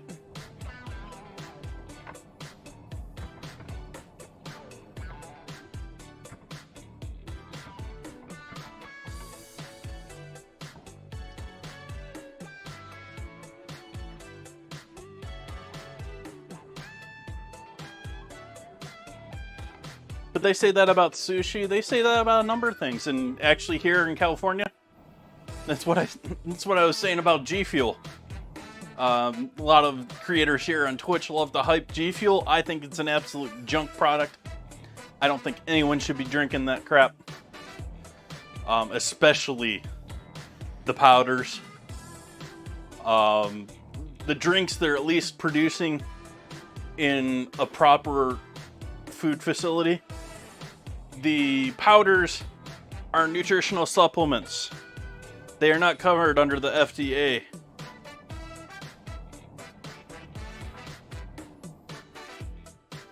And additionally, they have a Prop 68 label from the state of California, which means it contains lead. It may be only coming from what they're sourcing to make said product, but it's still there.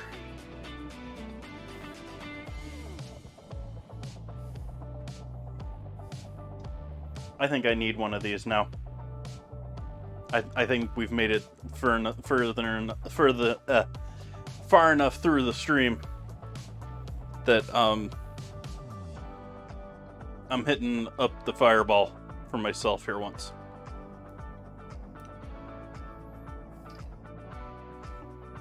Let's compare this to a shot glass here. Let's see what we're pouring here.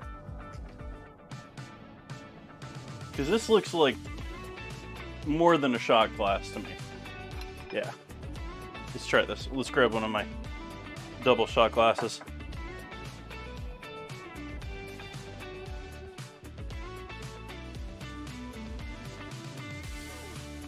Yeah, that's closer to 1.5 there, I think. Maybe even 2.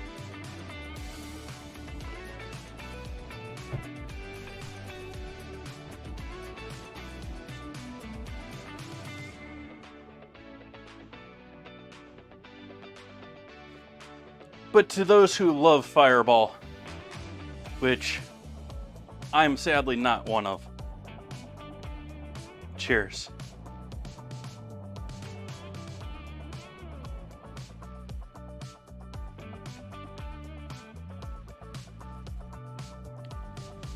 Yeah, that was about 3 gulps. It's more than a shot.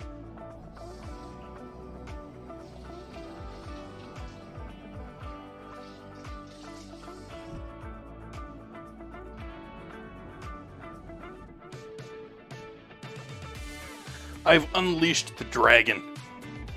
What you have here is smooth whiskey with a fiery kick of red-hot cinnamon. It tastes like a heaven, burns like hell. What happens next is up to you.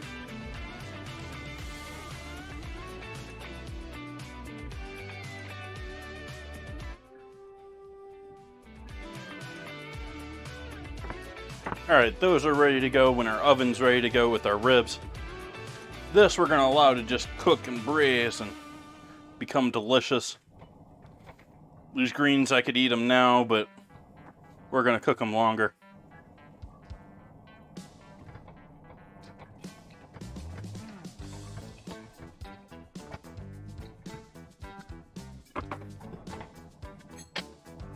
Sure makes me wish I was making some beans sometime in the near future. Because pot liquor for beans afterward. Someone was talking about pot liquor before, but yeah, you take the pot liquor from the greens and then you cook the beans in them, and what's left you sop up with the fresh bread. Ooh.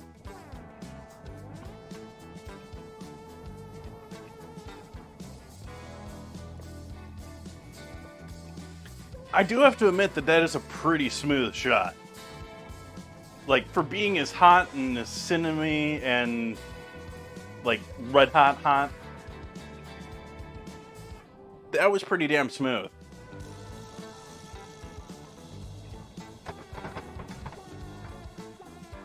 The question is, how long do we want to go with our ribs?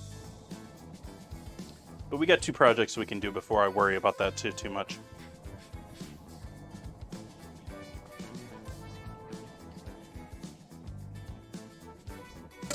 First one of these needs to go in this pot.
See how much brown sugar I got left in this bag. Might just finish this bag out. Yeah, whatever's in this bag's going in there.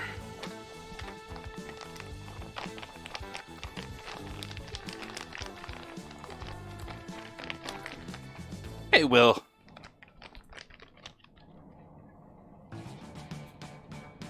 Cast iron love.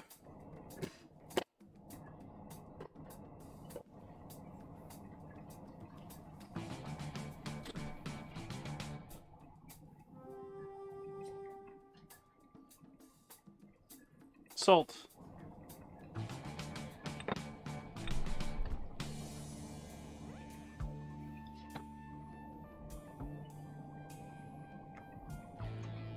MSG. Pepper.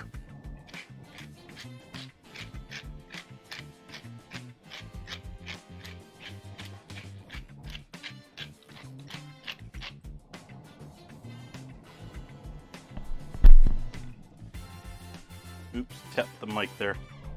Apologize for that.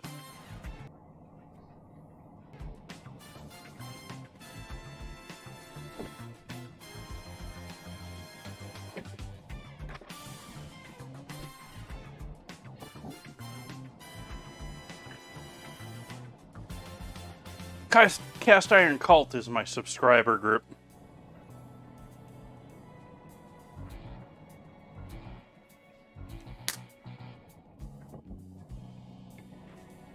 It's the members of our Discord.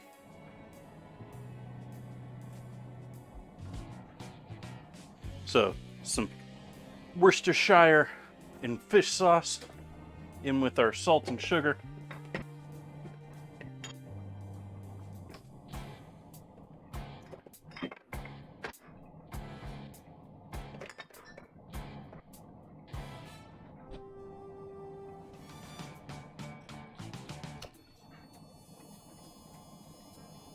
We're going to add some more Fireball to the party.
Uh-oh, taking some early losses here.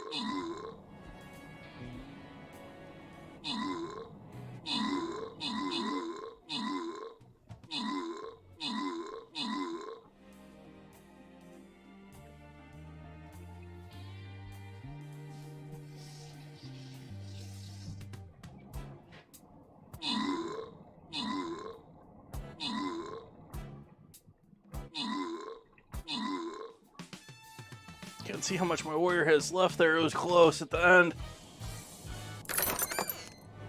That was a close one, folks. We lost most of our units there. Will Poker and Gaia getting the goodies there. Ship Broman helping us out with this.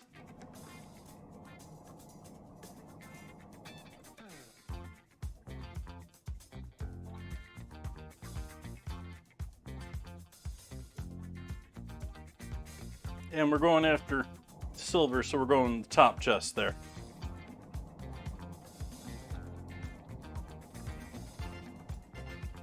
I'm going to start on the left here.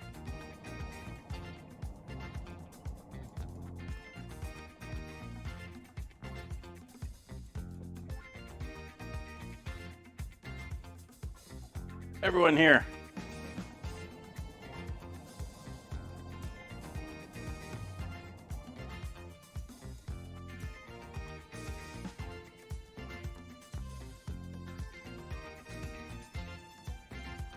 Alright, back to making barbecue sauce.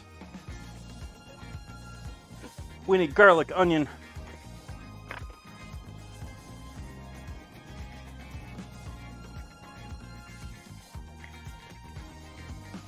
That was garlic, if you could tell with the blurry camera screen there. And this is onion.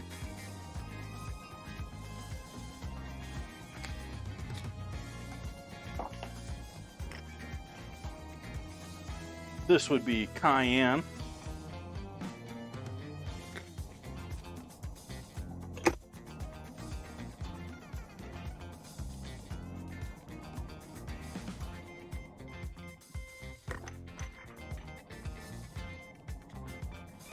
And chili powder.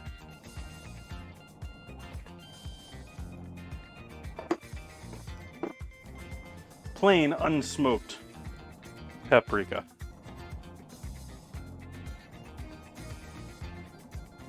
if it wants to get out of the bottle.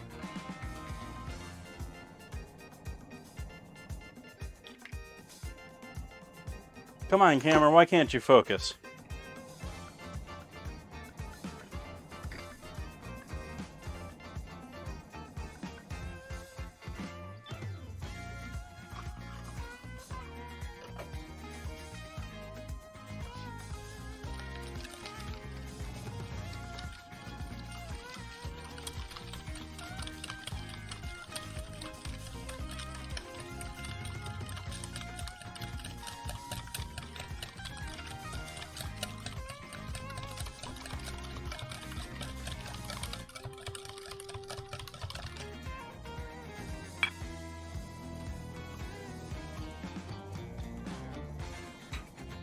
What am I missing in this mix? A little vinegar and just a hint of oil. Just a hint of oil.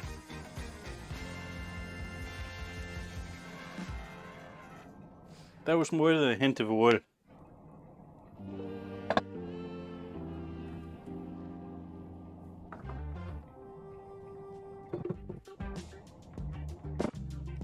For adding vinegar, we might as well add some flavored vinegar in there.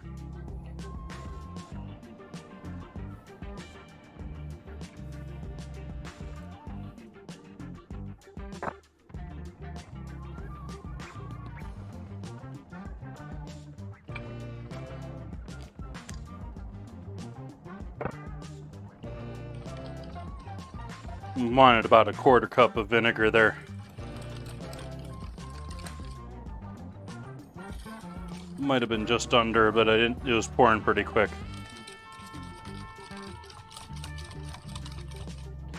We're gonna heat that up just barely. Still probably gonna kill most of the alcohol in it, but we're gonna heat it up just briefly just to melt that sugar.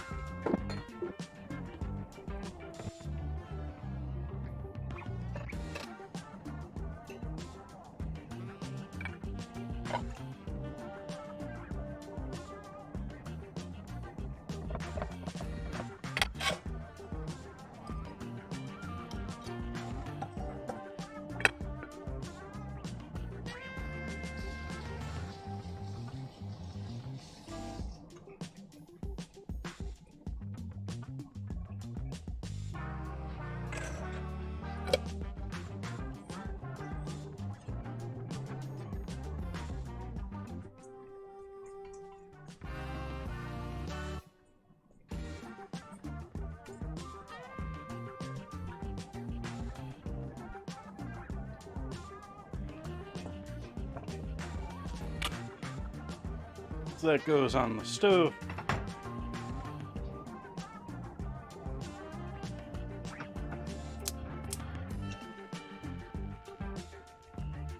Just gonna heat that until it comes to a boil real quick. Actually, we'll just straight up flame any alcohol off of it. That just didn't even light.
Alright, that's warm enough for me.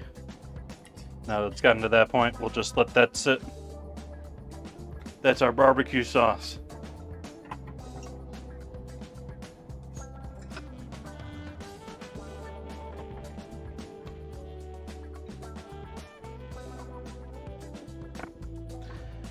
So I think the next step here is Getting my immersion circulator set up here.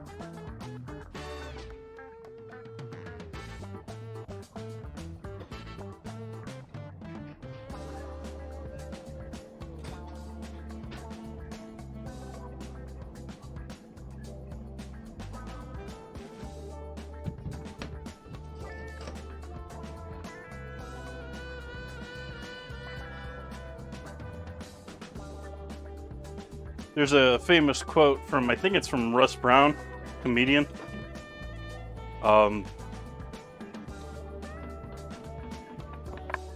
Americans the only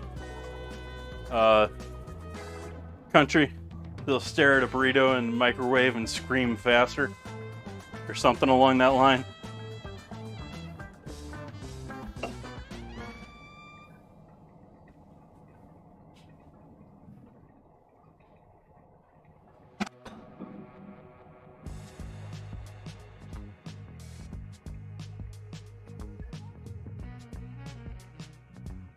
So, immersion circulator already set up on my same bin that I typically use for it all the time.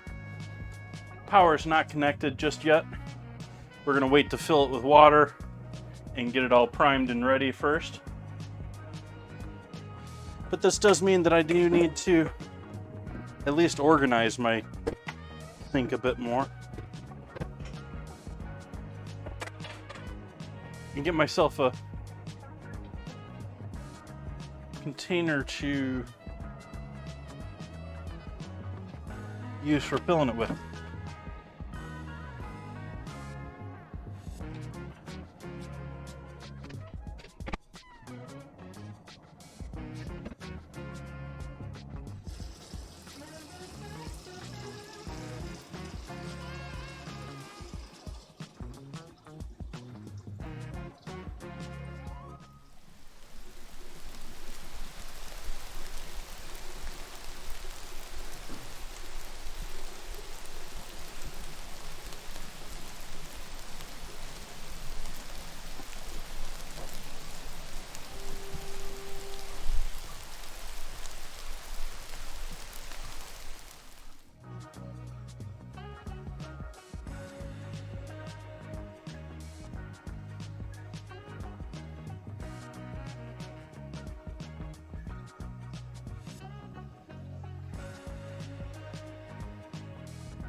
Wanted to give the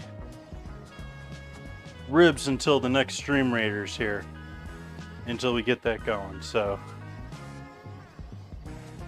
I'll take this time getting the beef ribs going for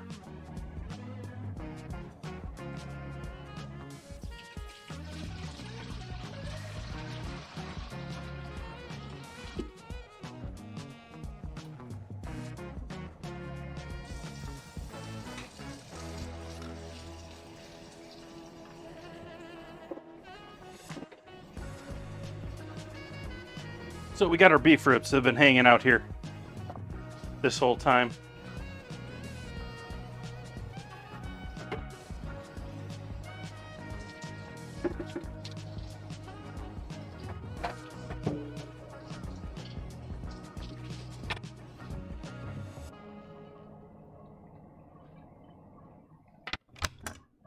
Let's see what we got. Let's see what Swift have given us. Swift being one of the big few names in meat production here in the US, or at least one of their sub names of one of the major ones.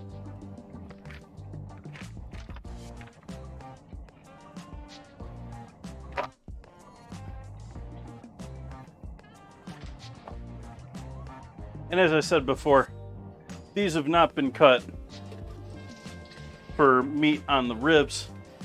These have been cut to pull the meat off of the ribs. And so there is not a whole lot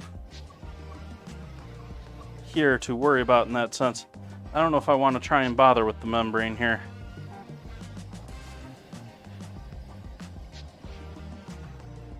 I don't think I'm going to bother with the membrane on these.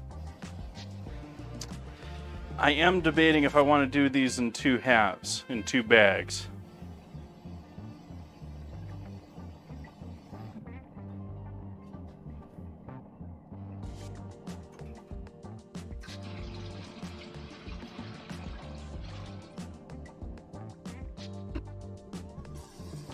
I think that is what I'm going to do. No, these are not country ribs. Country ribs don't have ribs. These are beef back ribs.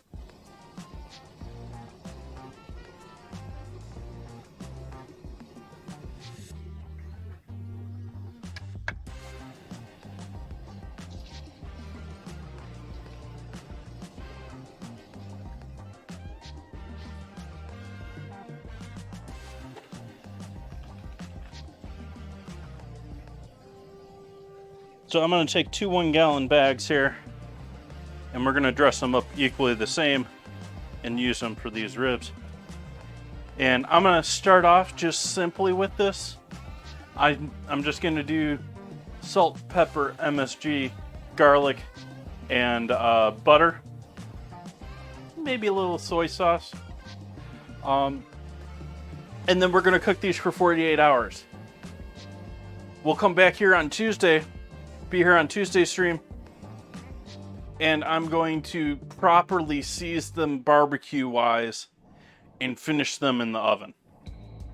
So right now we're just doing the bulk of the basic cooking, and we're just getting those beginning basic flavors. We'll get the finishing flavors and all that specific stuff for the rest of the dinner on Tuesday.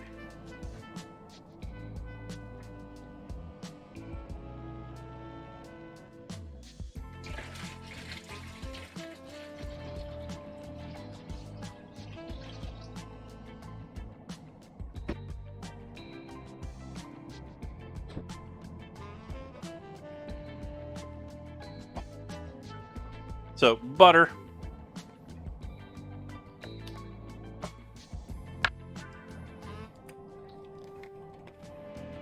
Welcome back in, Gaia.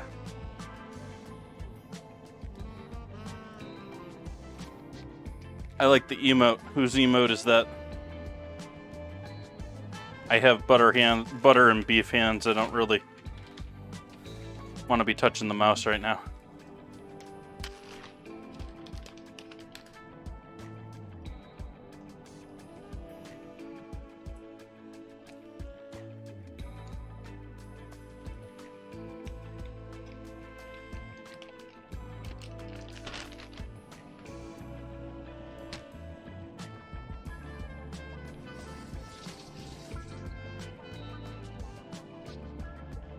And then salt to cover our ribs.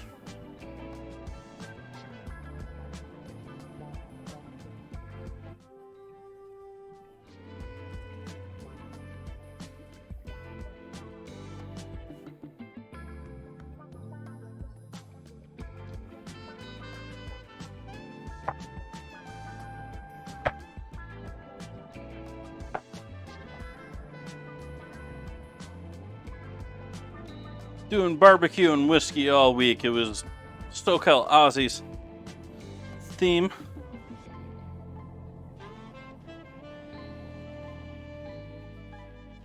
Though he's off golfing tonight. Man names a themed week and then goes golfing.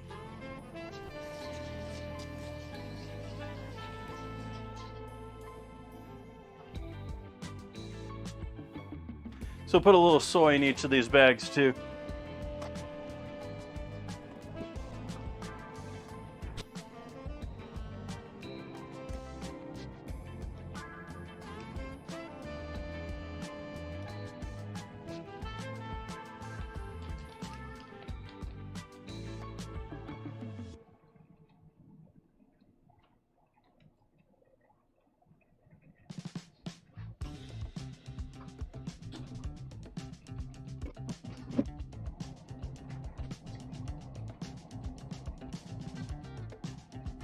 Pepper.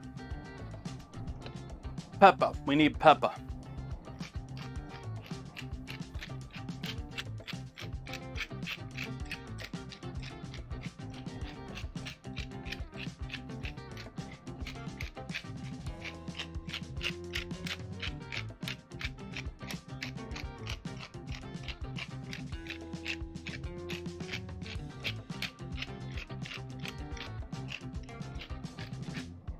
Another advantage to the way that I'm doing this as far as these ribs for keeping them simple with the sous vide is we don't know what's potentially going to happen between, especially if this is a restaurant or a business or something.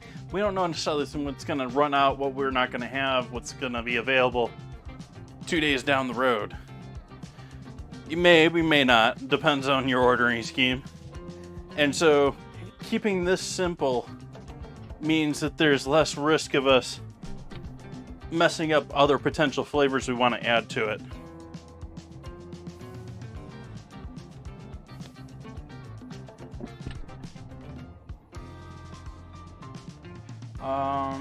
Good with that, good with that. Ribs have got plenty of fat, so I'm not worried about adding any oil in there. Garlic powder.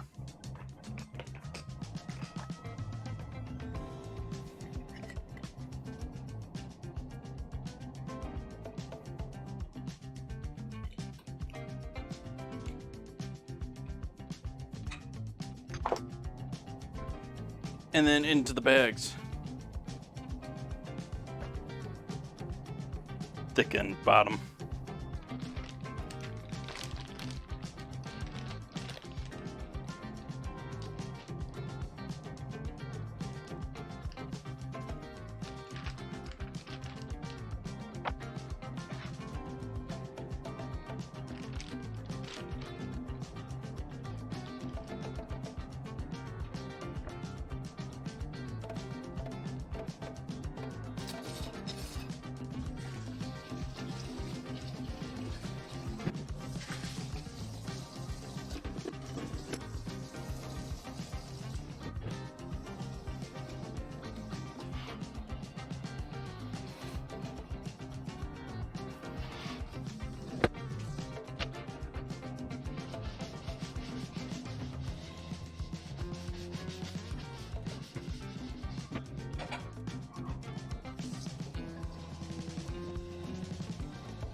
I'm going to use the water in the immersion circulator to push out all the air in these bags so that they're not completely airtight, but mostly airtight.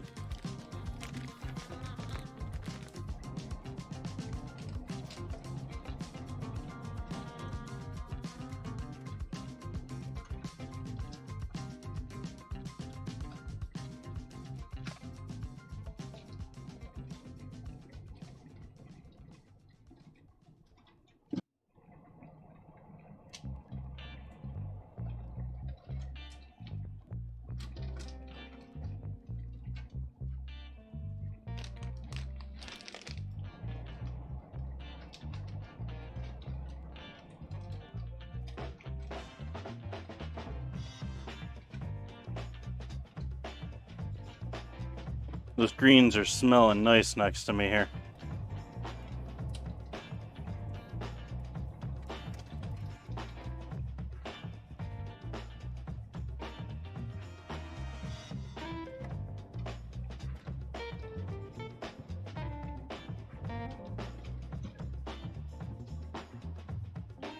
All right, now we're gonna plug this in.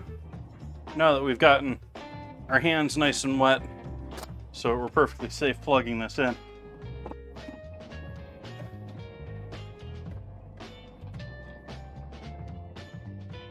Don't plug things in with your hands wet, chat. Please don't get me in trouble with something as stupid as that.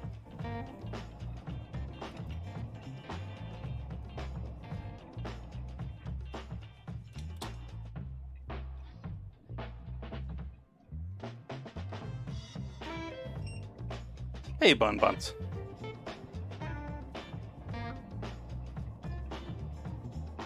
Okay, Google, 150 in Celsius.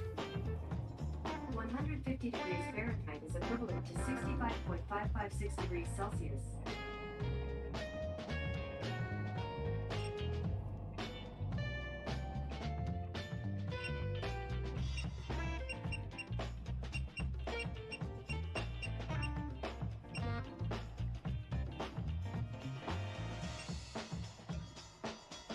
And that has started.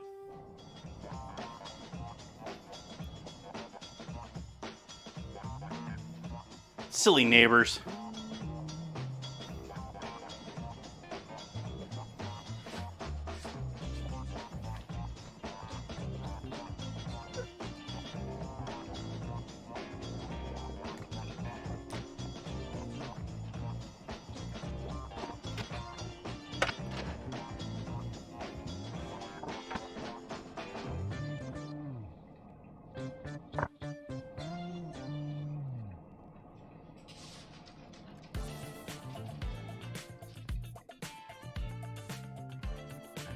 So we'll take our au gratin potatoes and our cornbread.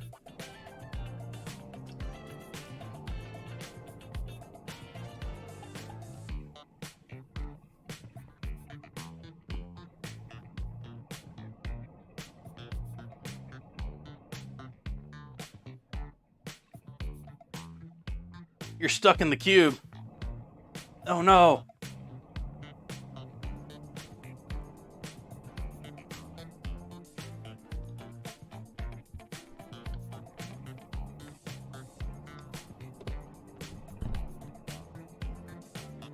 At least an invisible cube box is better than... Was that the name of the Sci-Fi Channel movie, The Cube? Was that the name of it? Sort of like a sci-fi horror flick where you get trapped in this cube that's trying to kill them. Or they can't find the way out of. I don't remember exactly.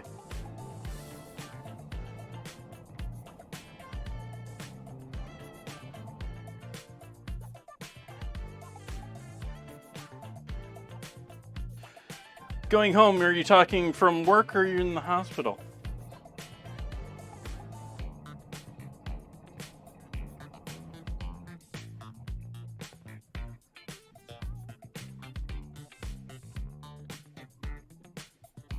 Then I hope you get out of there as soon as humanly possible.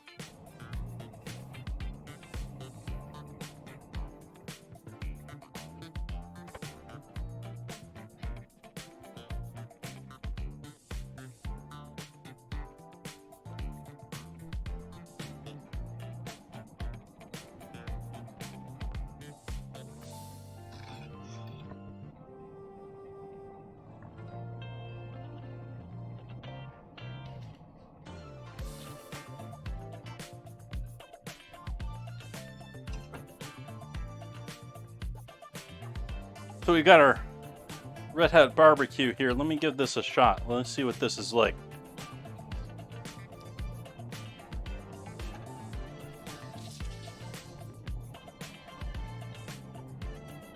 It's not too shabby. It's not as deep and depthy as I would expect it to be. It's actually lightened a lot up by the type of cinnamon flavor that they got going on with the whiskey. And the cinnamon just goes, I mean, it's cinnamon and barbecue is one of those long time hidden, don't tell anyone that you're putting cinnamon in it, but everyone puts cinnamon in it, sort of a thing. Welcome in, Maz.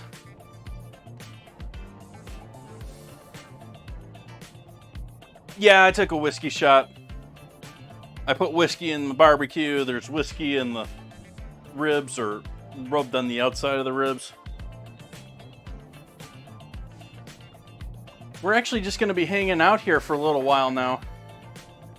These ribs, we're going to take them out here in a couple minutes after we finish our next battle. And then these two lovely things are going in the oven in its place.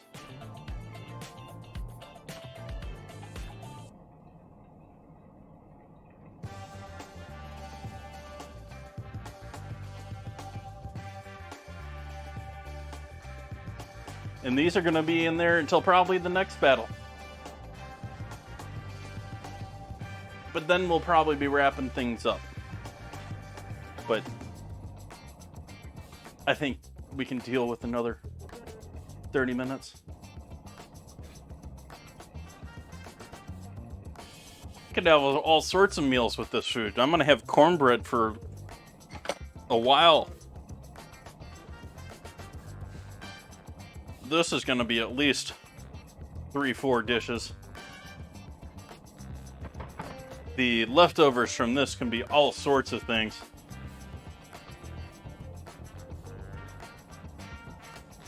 And that's not even including the leftover meat from the ribs, if I don't break through all those ribs.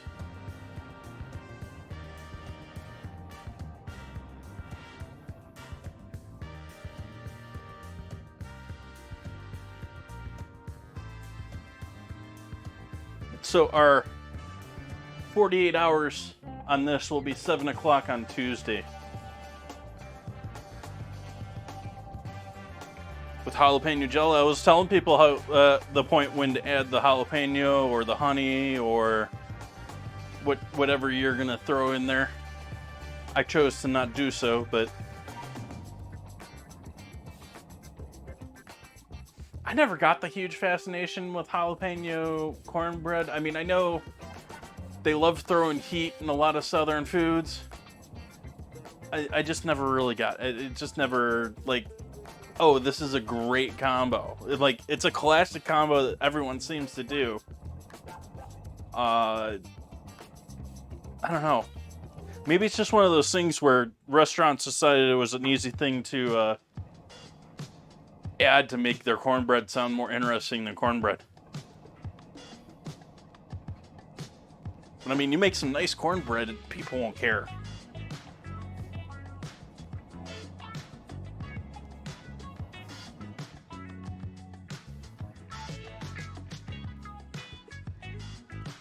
Oh, there's plenty of corn in this cornbread. It's all in cornmeal, but it's... Yeah, some cornbread is like cake. I tend to like more savory style cornbreads, but still, that said, I don't really get the whole jalapeno thing.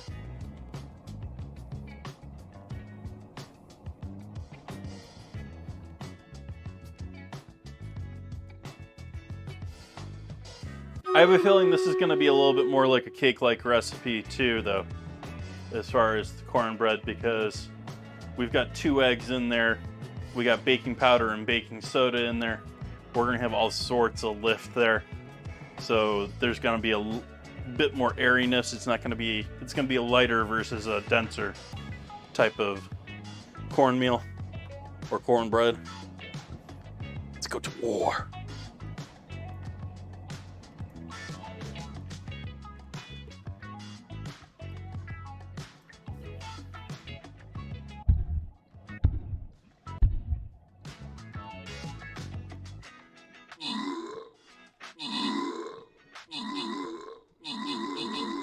Oh, dad joke. You dad joke.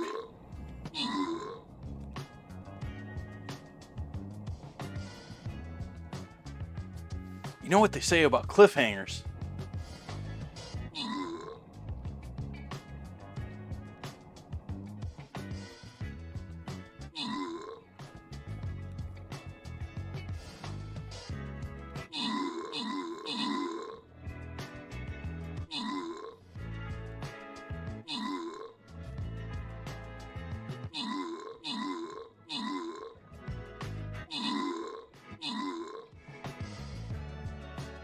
Uh-oh. This ain't looking good.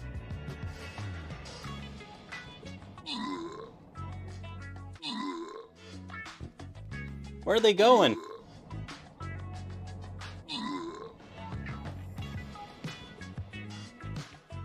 Where's he going?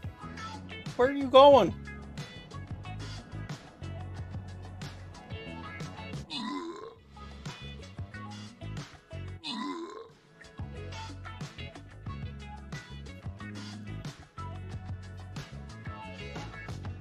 weird battle. They gave it to us, though.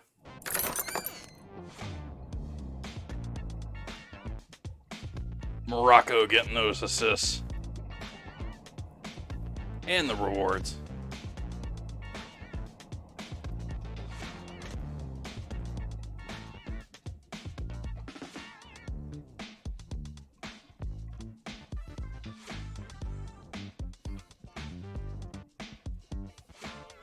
Top right.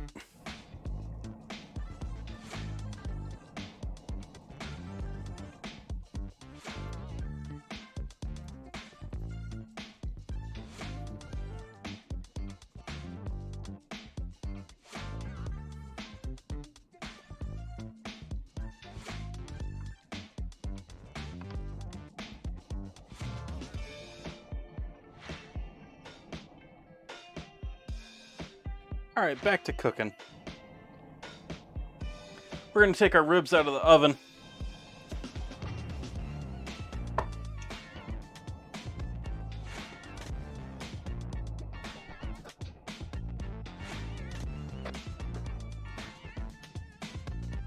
And we're going to allow them to just hang out here on the counter.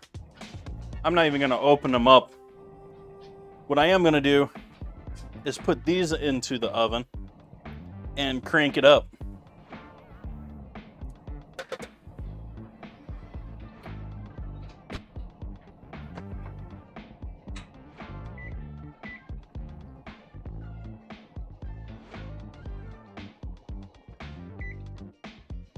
Go up to 375.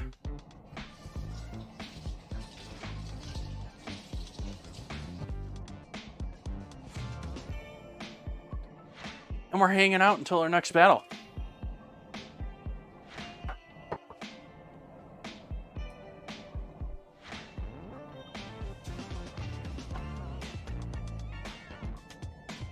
Actually, I'm going to take a 10-minute breather, sit down, relax and cool, and chill myself down, since we're sort of in a holding pattern, and allowing our ribs to cool down before we give them a final look over and a sear in the oven at a high temp. We got barbecue sauce done. We got greens going. They can be turned down a bit.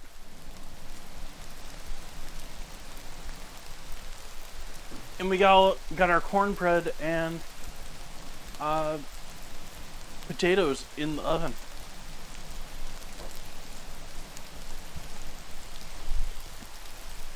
So I will see all you lovely folks back here in about 10 minutes. 3, 2, 1. She's up. Come in ideal countdown control. Ready for second launching. Atlas moving into position. Fuel her up. All set. Count down. 10, 9, 8, 7, 6, 5, 4, 3, 2, 1. Blast off! There she goes! Yes, you can be in command of your own ideal countdown. It's a real electronic missile base. You sit at the controls and move missiles into place. You count down. You blast off. You track the flight. The ideal countdown comes complete with moon missile and lunar probe, as well as a giant atlas. Get your electronic ideal countdown now, wherever good toys are sold. It's a wonderful toy. It's ideal. It's the newest, most exciting sound in town. It's a General Electric blender that's going around. Completely new from base to lid. Take it apart, see what they did. The non-skid base is the lowest you'll ever see. The decanter has a 36-ounce blending capacity. The non-spill lid is really smart. For blending convenience, it comes apart. Add additional ingredients, if you will. Look, no splash, see no spill. Put them all together and you know it's true. The General Electric blender is best for you. If you want to know another reason why, It's only 10 1/2 inches high. stores easily on the counter or on a shelf. There's 1,000 things you can make yourself. Make party spreads, ahead. Blend the meatloaf for a family of 8. Make ice-cold drinks you'll appreciate. Now's the time for you to buy the General Electric blender. Did he say only 10 1/2 inches high?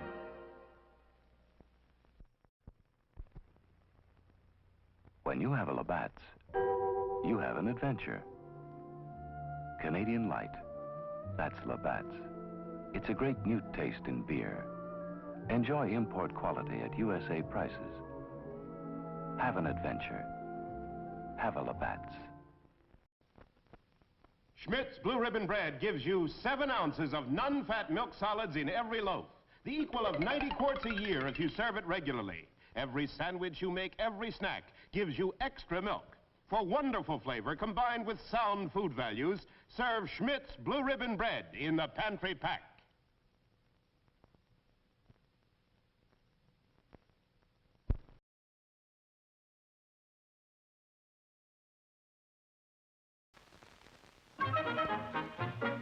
And now, from the popular comic strip Peanuts, here are Charlie Brown and his friend. Why, thank you, Charlie Brown. Thank you, Charlie Brown. What's the occasion? Has Charlie Brown had another baby sister? No, Ford has new economy twins, so he's passing out chocolate cigars to everyone. Everyone? Yes, everyone. You bet your boots, everyone. 'Cause it's just like they said. We've got something big to celebrate. And here it is, Ford's Economy Twins for 1960. The economy choice of a lifetime. Oh, I'll bet you've never seen a prettier twosome than this. There's the new size Ford, the Falcon. And next to it, the large economy size Ford, the Fairlane 500. You know, the 60 Fords were featured in the recent issue of Vogue magazine. And when you run your eyes over the elegant good looks of this Fairlane 500, it's sure easy to see why Vogue says Ford means a fashion success. And all this all-new beauty is yours for an all-new price. That's right. This roomier, more luxurious Fairlane 500 is actually priced a whopping $142 less than last year. And as for this pretty Falcon over here, well, just wait till you check its price sticker. It's America's lowest priced 6-passenger car. In fact, it's priced up to $124 less than the other compact cars. Look them over in your Ford dealer showroom. 2 new Fords, 2 wonderful new ways to go the finest. Ford's Economy Twins for 1960.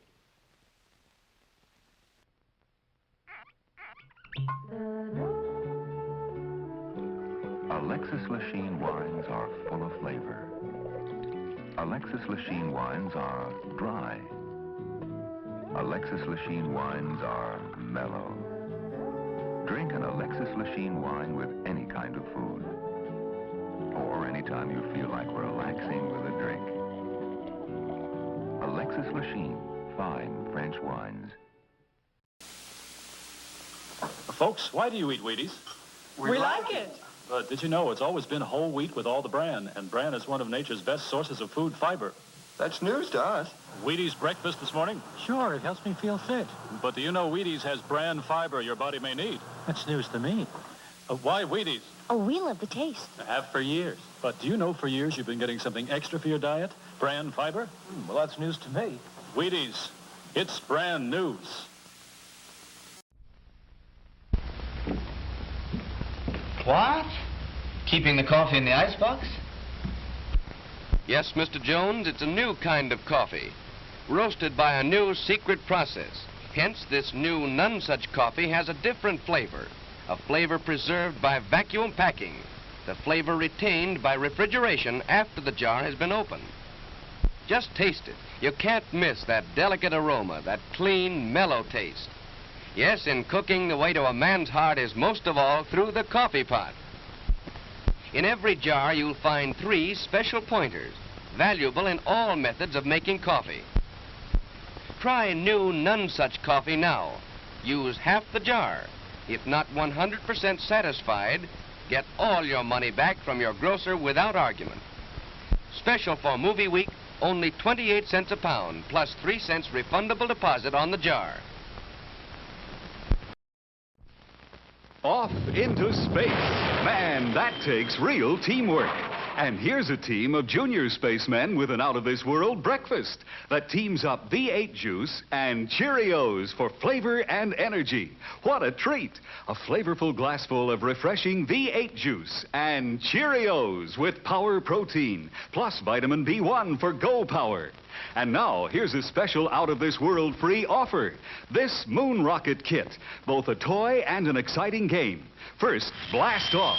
It separates in midair and lands 2 spacemen on a moon map.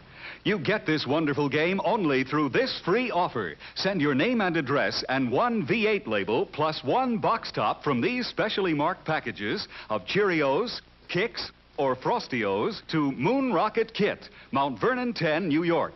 Get Campbell's V8 cocktail vegetable juice with any one of these Big G cereals.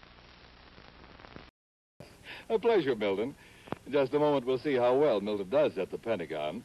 But if you want to see busy hands at your house, just you offer this lively Christmas party dip that's so good to serve with king-size Fritos corn chips. Just follow the recipe right on the Fritos package.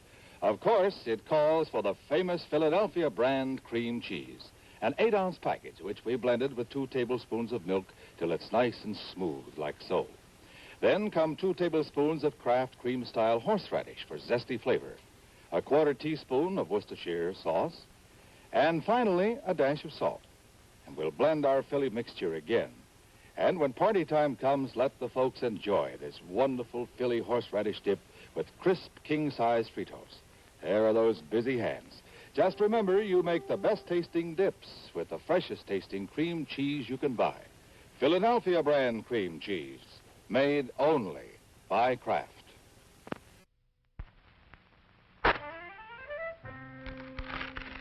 There's no other box of facial tissues like this. Scotty's new Magic Oval box. Only Scotty's give you tissues that float up gently, one at a time, and come out in neat handfuls, too, because there's a Magic Oval inside every new Scotty's box. Only Scotty's Magic Oval can give you tissues that float up, smooth and easy. No tugging, no tearing, no extra tissues tagging along. And Scotty's Magic Oval does even more. It lets you reach in for tissues by the handful, all neatly folded, just right for pocket or purse. Scotty's new Magic Oval box is pretty, too. And inside, soft, strong, sneeze-proof Scotty's. Remember, for tissues that float up smoothly and come out in neatly folded handfuls, look for Scotty's pretty new Magic Oval box, the only one of its kind. Next week, George and Gracie will be brought to you by Carnation. Hiya, happy boy. Wish you'd been with me today. We saw a great dog show, some beautiful dogs. There was the handsomest poodle, a real beauty, an international champion. His owner gave me some good advice. There are many dog foods on the market, but the Carnation Company makes the best. It's called Friskies, and it's quality all the way through. You should have seen the champion collie. He won everything in sight. The handler told me. A very important part of this champion's diet is meat. That's why we feed him Friskies. The principal ingredient is lean red horse meat, the best you can buy. So happy, you're getting real quality, and you're going to get your Friskies right now. Friskies is prepared to the high standards of Carnation Company and guarantees prime-grade nourishment.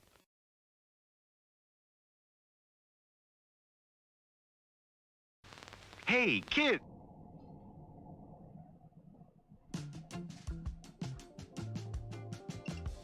Welcome back, folks. So we're continuing to just hang out here while we're waiting on things to cook. Hopefully everyone's having a lovely evening. Had a great weekend. Hopefully the start of your week isn't going too bad if you're starting your week. Let's take a look at these ribs. Let's see what we've done already.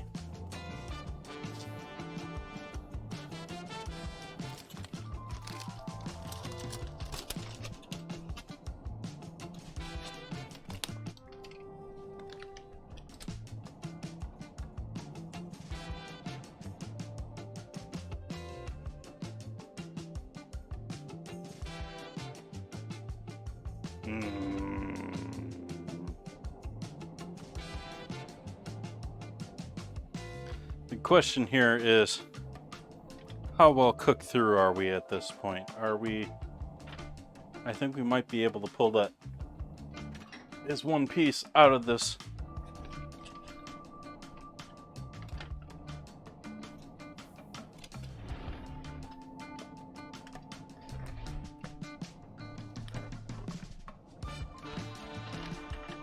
Tried to fall apart on me.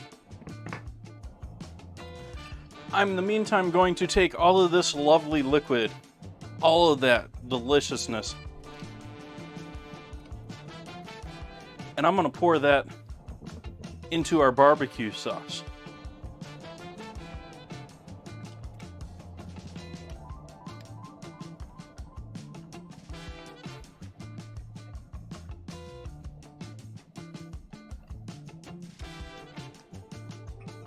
I don't know if it's making it over that edge nicely.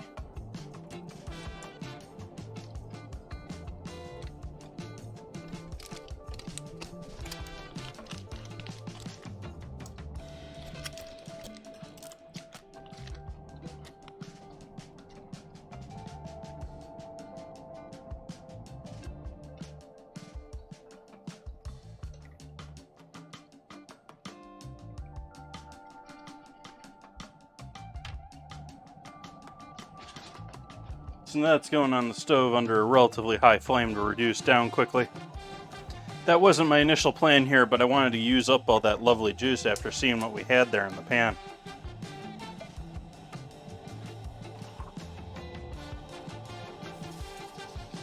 I might actually have to thicken this up with a little cornstarch in order to get it to a point where it's going to nicely coat these beautifully cooked ribs, which are already falling apart. Oh, that's good.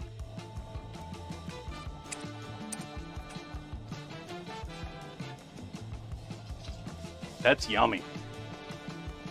I'm gonna like this.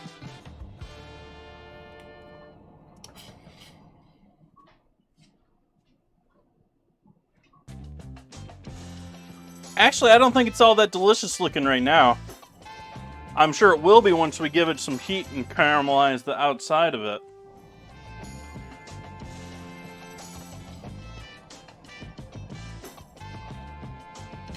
Slather some barbecue sauce over the top of it.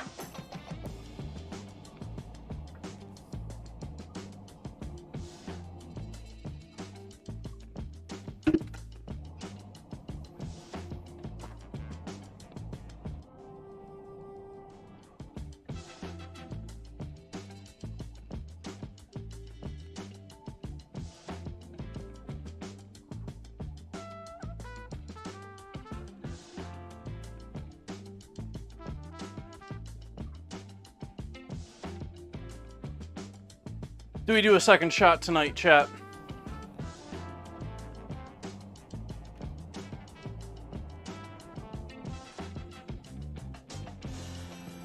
These things are a little bit more than a shot. Like, these airline bottles are, which they are most certainly not the airline bottles that they actually have. I'm certain airline bottles are less than this.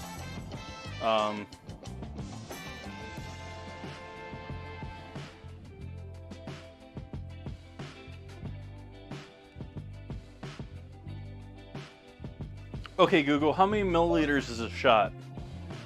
One shot is approximately 44.36 milliliters.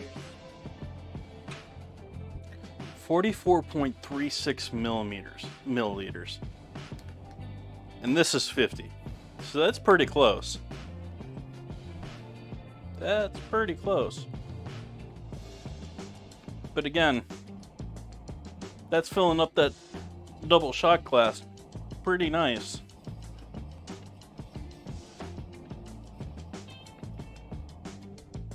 Oh, hey, we're bubbling back here.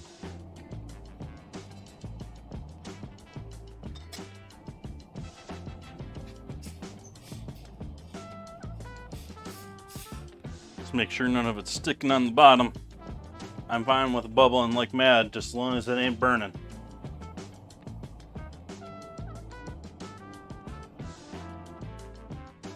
Oh, hey, chat can't even see what I'm talking about.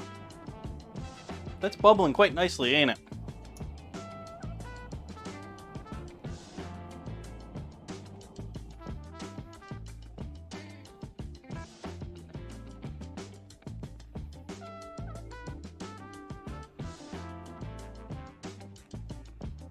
But as this actually thickens up here, those bubbles will actually get larger.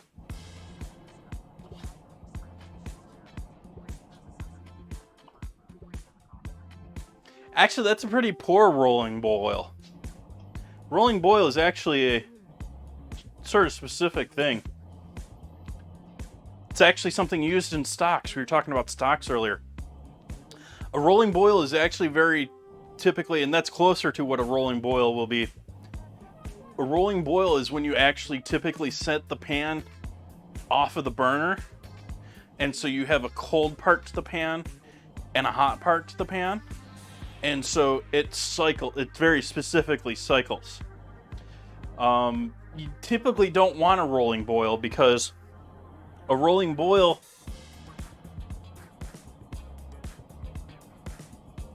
is really good at emulsifying things.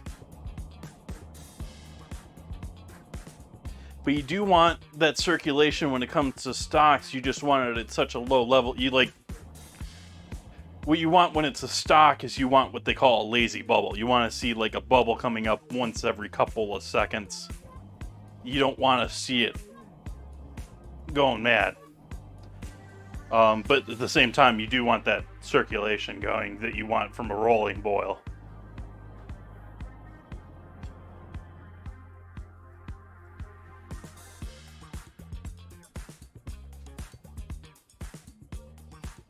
But in this case, the flame is like larger than the pan itself, so it's not like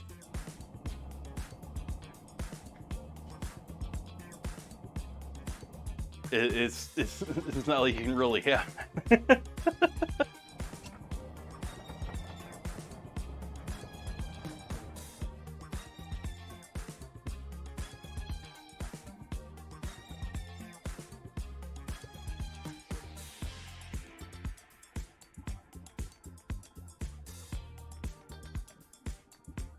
I don't nearly have the eye for this that I used to when I was regularly working in kitchens, but there's a learned skill there when it comes to the bubbles of knowing how thick your sauce is versus the size of your bubbles and how quickly they pop. As I was saying earlier, the more you thicken a sweet or sugar-based sauce, the bubbles will last around longer and get bigger. So let's do this shot.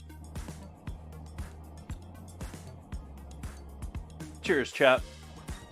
Hope you're all having a lovely day. I hope it does nothing but get better from here on out.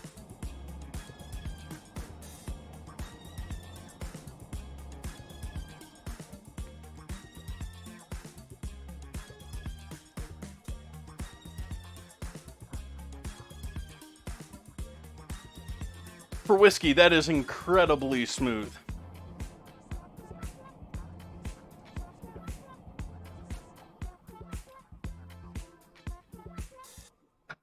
I'm going to cut the heat on that now and just let that hang out now. We'll live with that being our barbecue sauce.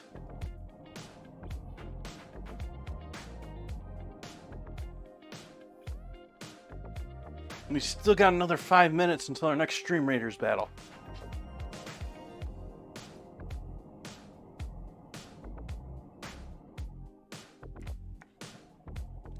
We have any huge fans of Fireball out there? We have some diehards. Anyone else have any interesting Fireball recipes?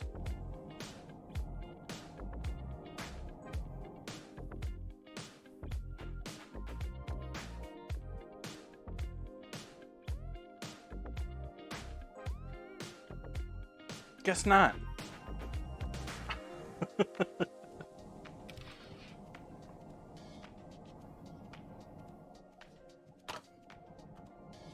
see if there's anything interesting going on in the world of food right now.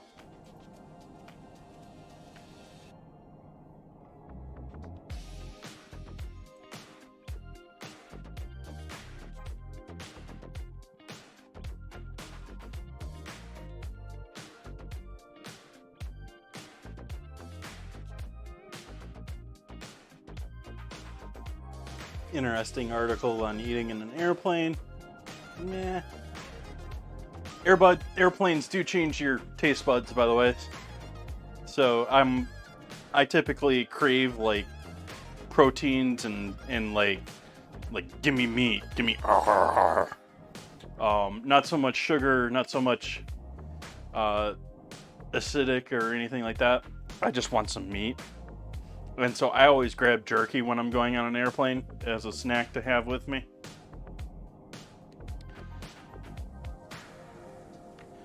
But it's going to be... It affects everyone a little bit differently, and actually it affects the recipes that they choose to make for airline food. They choose very flavorful foods when it comes to airline food. They look for really cheap foods, but very flavorful foods.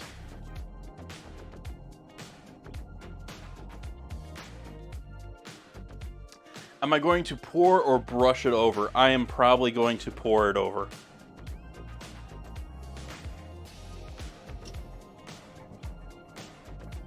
But we're going to get some nice color just on this right here. I mean, we got a little bit of coloring that we should actually pull off of this here.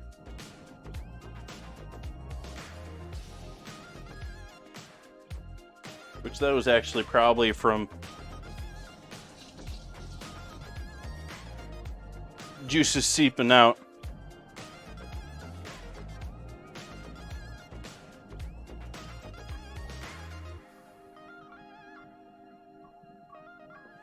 Now see, I can sleep on planes, but I don't really get sleepy. I'm usually a little too, like, wired. Like, I've had too many people telling me what to do and pushing me around and getting jostled. Like, urgh. But I fly pretty regularly. So I can sleep on a plane, but typically I have to take a little while to do it. I'm not one of those people that's gonna fall asleep before we even get off of into the air.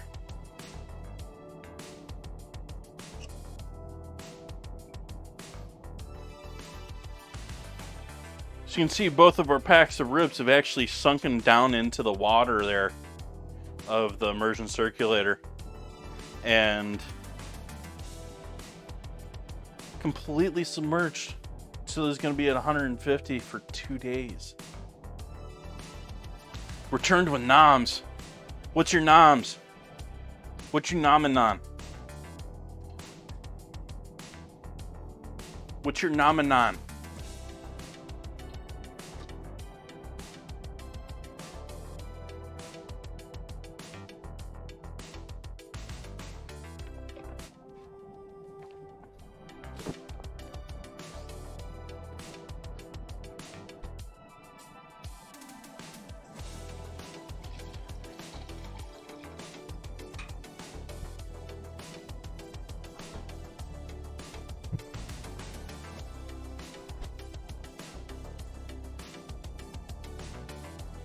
Ah, that's a good time.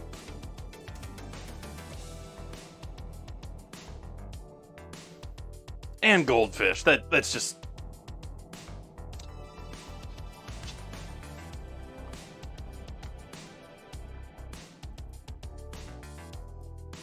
Oh, we still got a minute. I thought we were ready with the battle.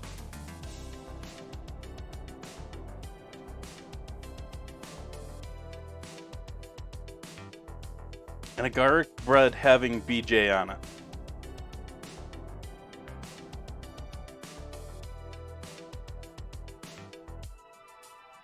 You know this is, I mean, it's an adult channel, but we don't really go there.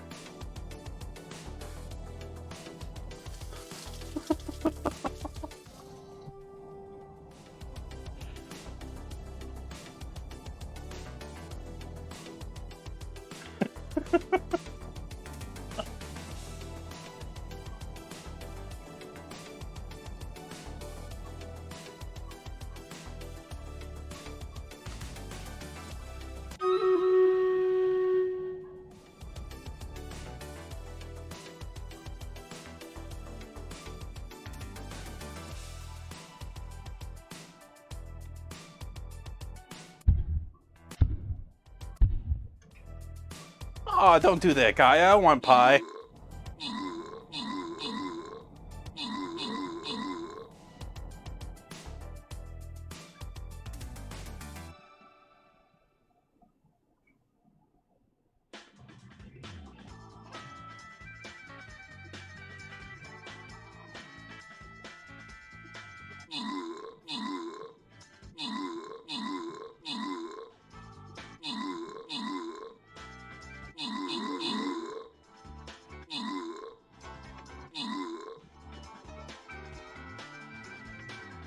Victory.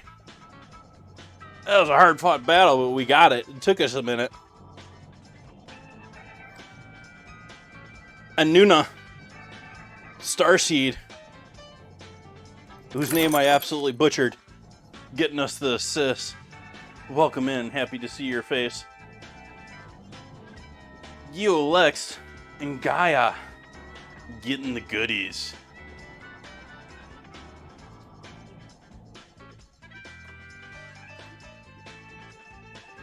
Do we do one more? I think we're going to do one last map tonight. This is going to be our last map tonight, folks. Last map of the night, folks.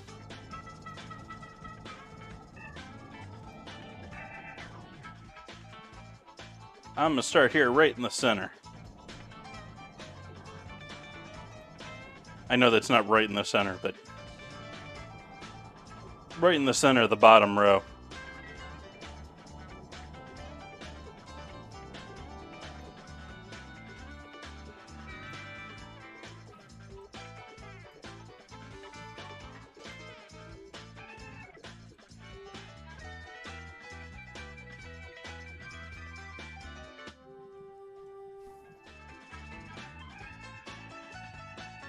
What did I sink the ribs in? Right now, the ribs, which will go back to food, and we'll go back to the board. I'll show you my lovely ribs. These have been cooked in the oven now for well over 2 hours. They were coated with Fireball whiskey, ketchup, and mustard. I brushed that on both sides, and then I heavily seasoned them with a combination of barbecue-ish flavors. And so this is my wet dry rub. Cooked that in foil for a little over 2 hours, closer to 2.5. And now we're going to give it a sear with some of this loveliness over the top of that, which is our Fireball barbecue sauce, which I have thoroughly thinned out a bit with the leftover juices from this.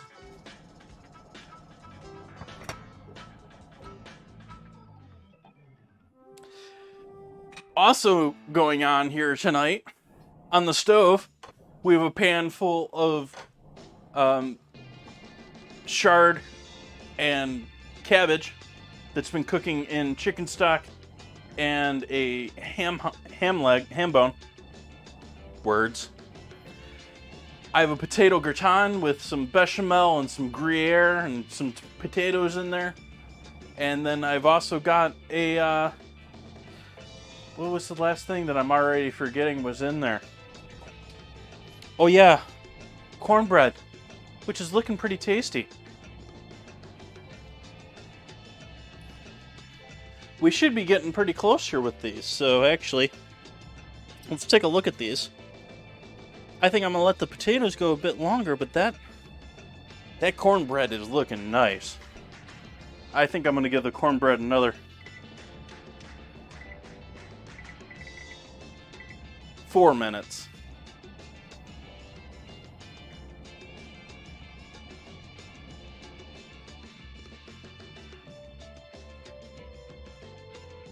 Aww. Well, we're also doing barbecue on Tuesday, and I might try and work it into... The idea is I'm going to try and work the themes into the ingredient challenges on Wednesdays. It's looking like we're going to have goji berries, which I already bought in figuring that they're probably going to win. So we have goji berries in the house already. They're also a dried product, so while you want to keep things fresh, dried products you can keep around a little bit longer without worrying about it.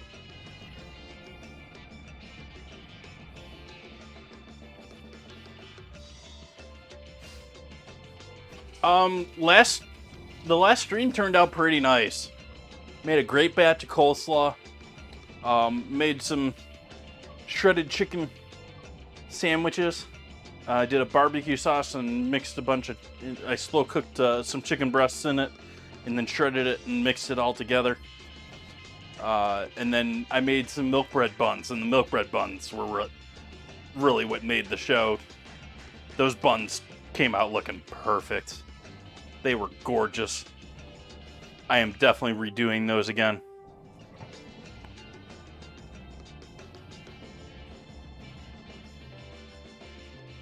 Awesome, Merlin.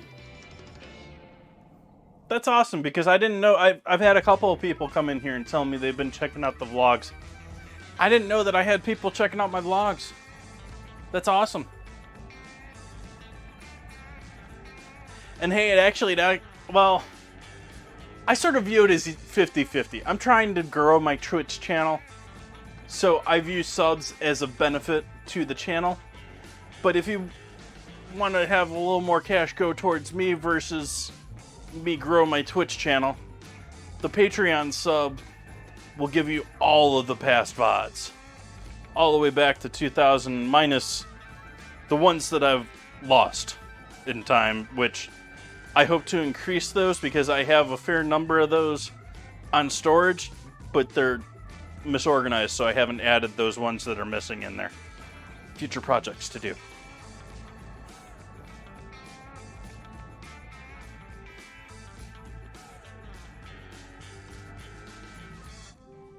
I appreciate that, Gaia.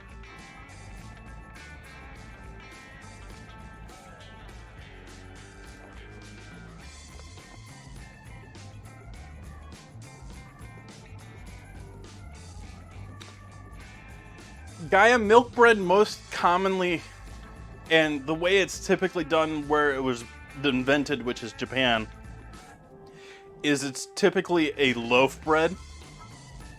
And so it's a very soft, light, fluffy, like sandwich bread along that line. I and the people that I frankly stole it from, I don't know where I got the recipe from, but have taken that old school method and applied it to making burger buns. So, yeah.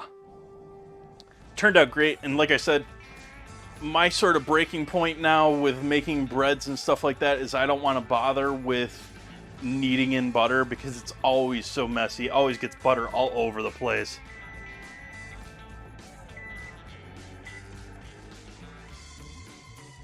And so that was a recipe that I was able to do to make incredibly soft burger buns. Like, we're bordering on brioche here. And not have to knead butter into it, which was great.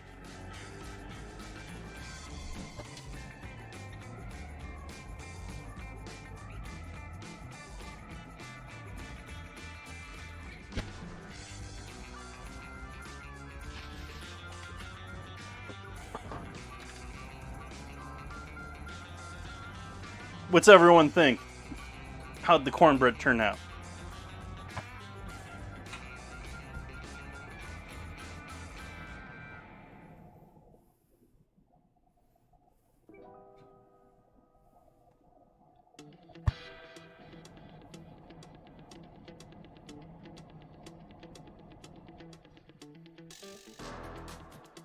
Potatoes are looking pretty nice too, but I'm gonna give those another 10 minutes or so.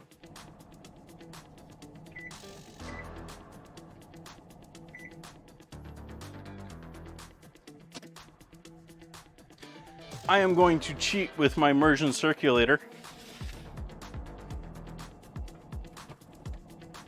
and plastic wrap it closed.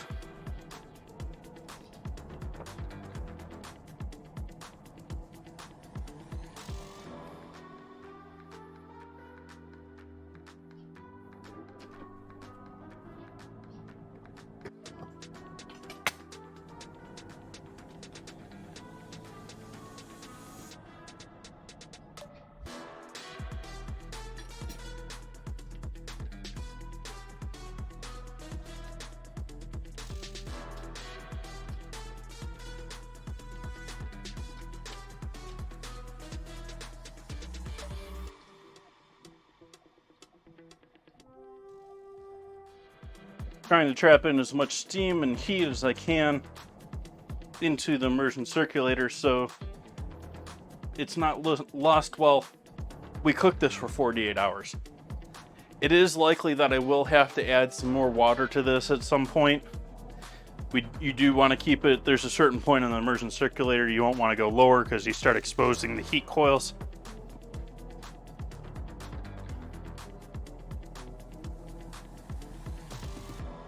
Awesome, Gaia. Yeah, I figure the vast majority of people who are watching streams are playing video games or working on art or work.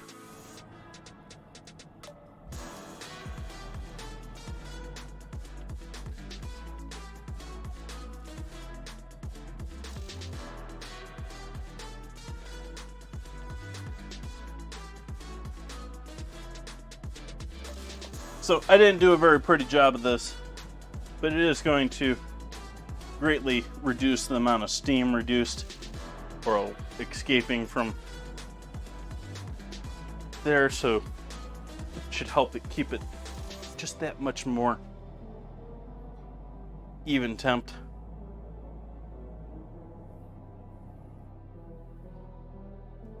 It is still pretty warm. That pan handle is pretty damn hot.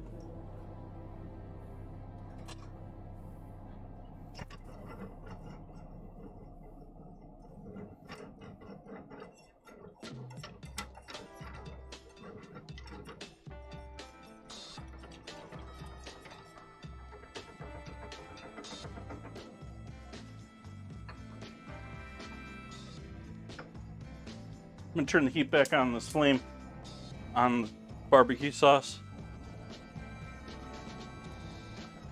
And I'm gonna hit it with some starch. If I can find my little starch cup.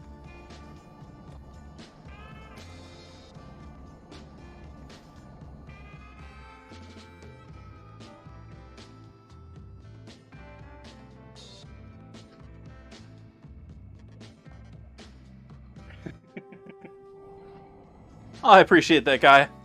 It doesn't really. I just appreciate the people are even watching my streams, much less watching my VODs.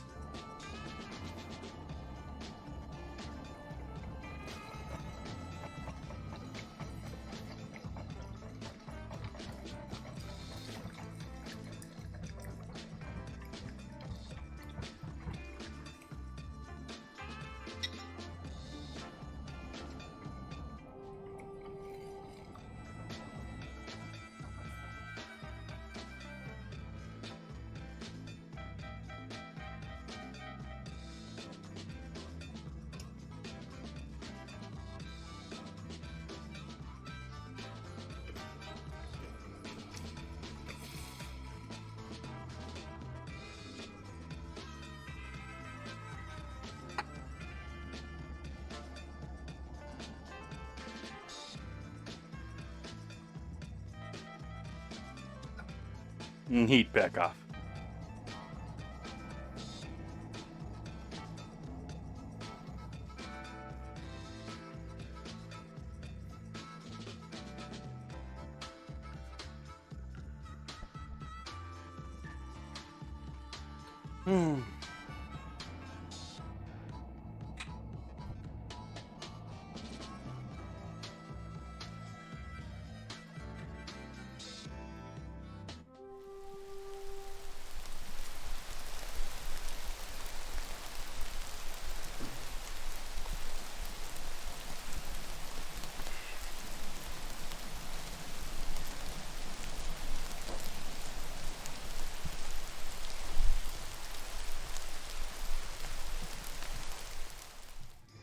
Yeah, you don't have the live chat with the VOD.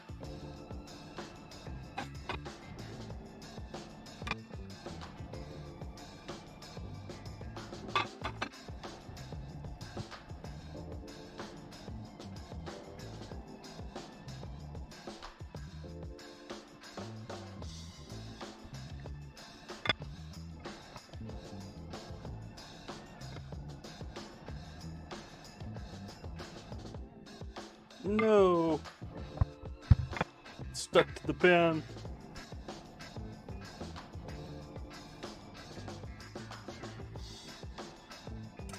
It's the wrong knife to be using for this.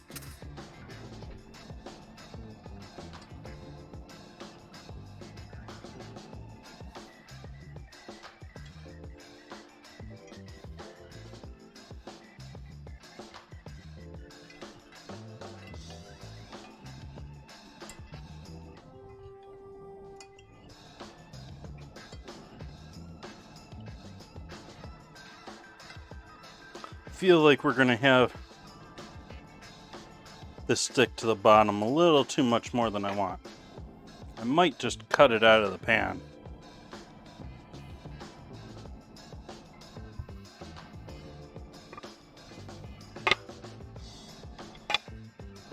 Yeah. I feared that was the case.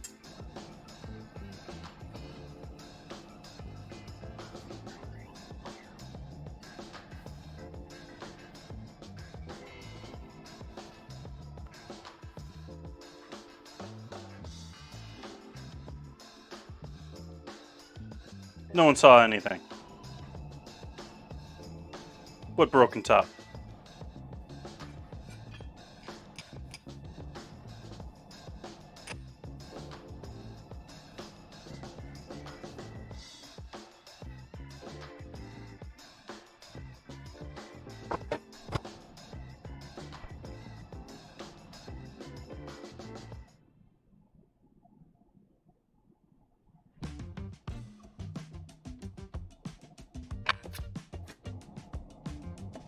It's looking mighty tasty. I think that's a nice cornbread. Whether it's stuck to the pan or not, I think that's a pretty batch of cornbread.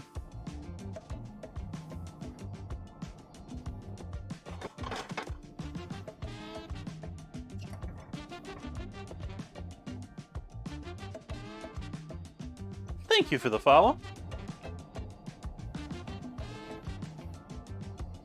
We had someone jump into the Discord that I gave permissions to during the break.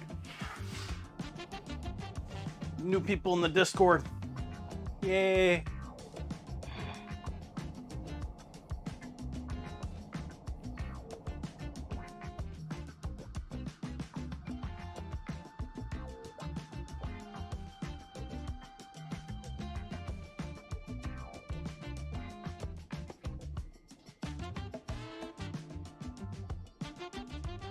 Just about ready to pull our potatoes out of the oven here.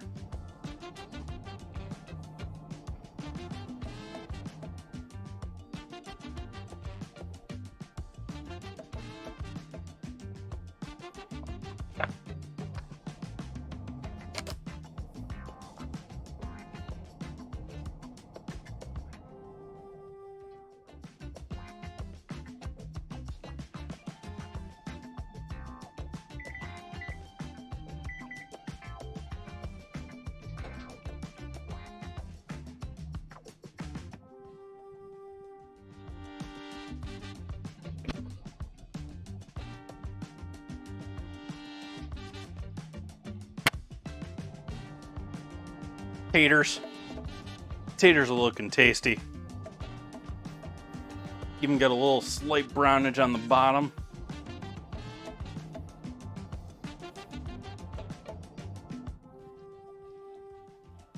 Were you, Merlin? Do we still have Spencer's? Is Spencer's still a store? Do malls still exist?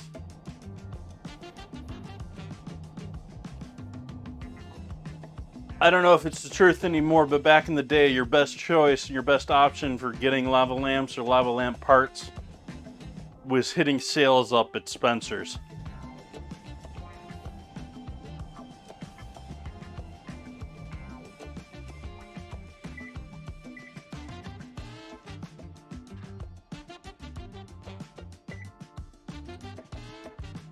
So we're cranking that oven up to 400 now.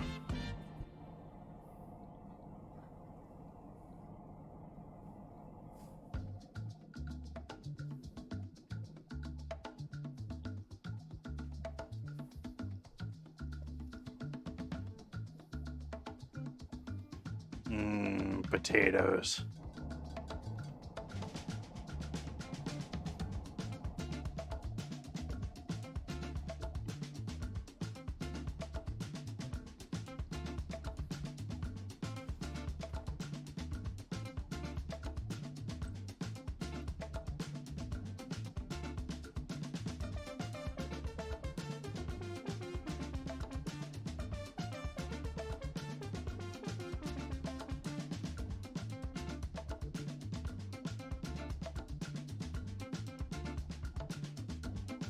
I think so, Gaia.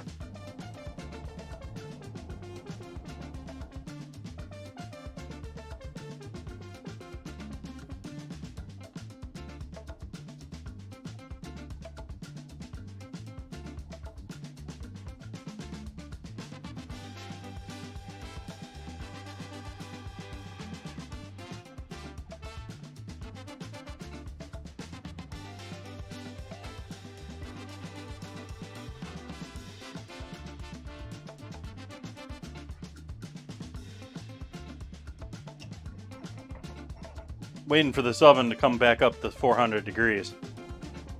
It's saying that it's 400 degrees. It's not 400 degrees yet.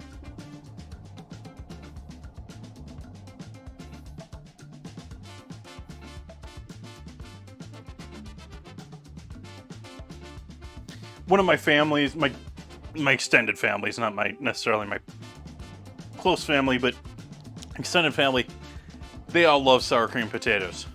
Which, if you've seen the recipes for that, it's like package of cheese, packet of sour cream, package of diced frozen orida potatoes, onion, and then bake it. This is sort of like my take on that. Without all those other things, I made a bechamel and then added a whole bunch of Gruyere. And then cook potatoes in it. So it's not too far different from that. It's just sort of like a smaller individual one.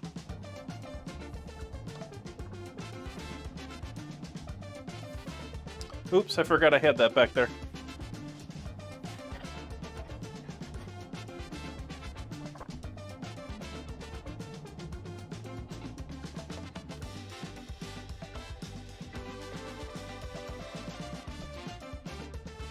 I forget what all goes in that recipe. It's been a while since I made that recipe, but it's like a 9x13 pan thing. You get a pack of the cubed hash browns.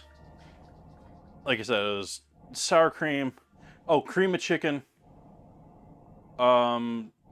Shredded cheddar.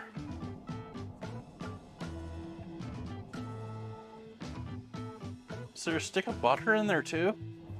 Like, it's not good for you folks. It's delicious, but it is certainly not, health food.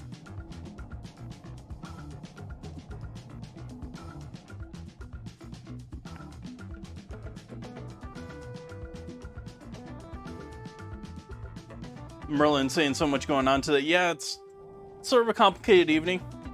I gave myself a couple extra recipes because I knew the ribs were going to take a while in the oven. So, yeah. But now I think it's probably time enough that we take these and get a proper crust on the outside of them. We're going to give that a good 5 minutes or so at this temp.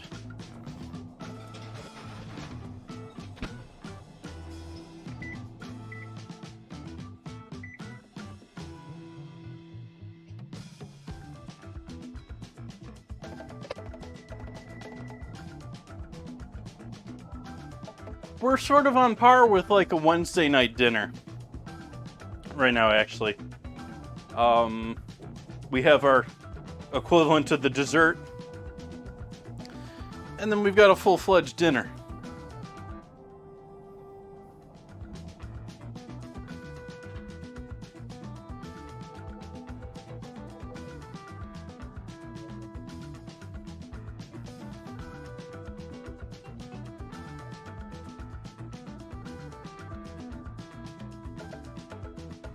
I'm on green beans. Green beans are sort of in the same category of tofu for me. Like, I don't mind it, I'll eat it, but it's not something I'm going out of my way for. It's not like I see green beans or tofu on a menu and I'm like, ooh, that's the item I'm having for sure.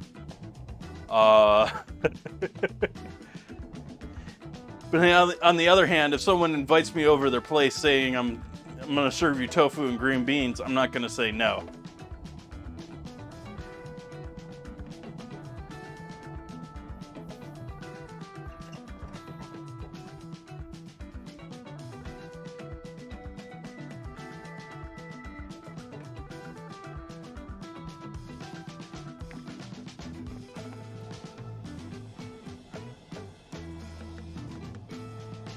And yeah, everything's better with bacon. I think that's just established at this point. It's better with bacon.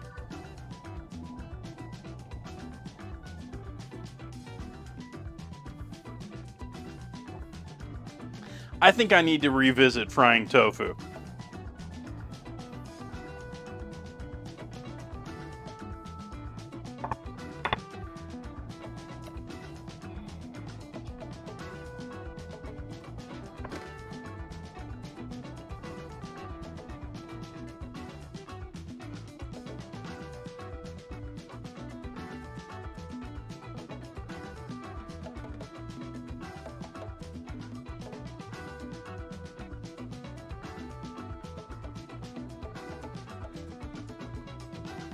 I think my favorite form of tofu is the smoked tofu skins that they use for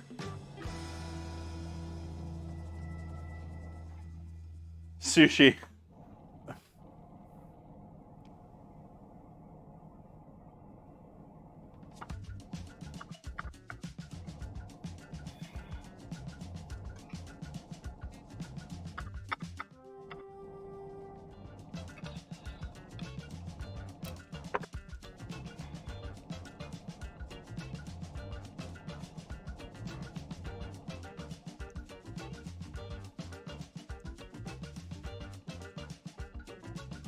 Liking the flavor too.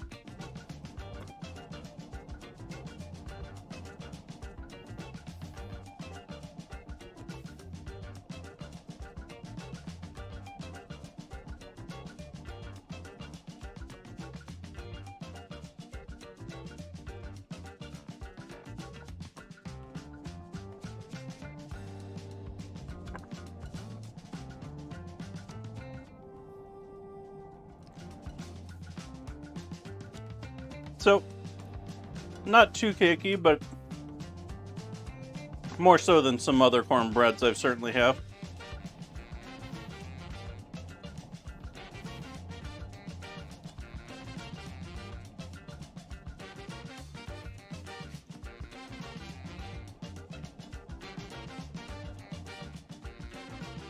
Tasting nice there too.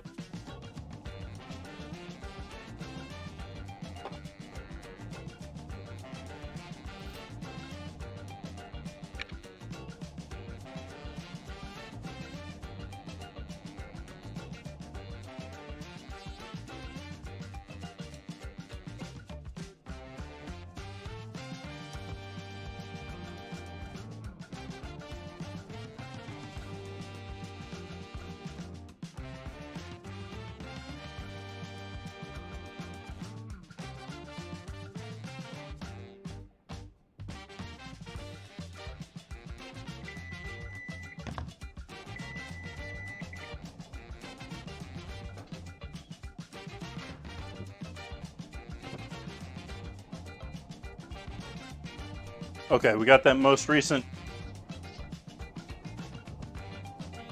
We got that nice and dried looking, basically, on top. There now. You can see it's... Even though it was wet in one point, it is certainly looking much more dry now. And so I'll pour over what I have of our barbecue sauce, which this is now going to make this a little bit more of a smoky mess.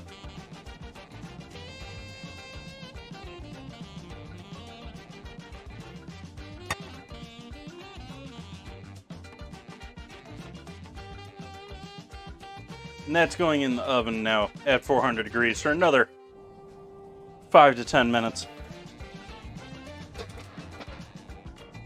We're going to kick that fan up though, because we're now going to get some smokiness going on.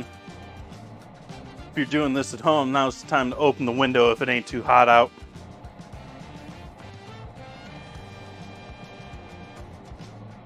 Let's go to war. All sorts of help out here tonight.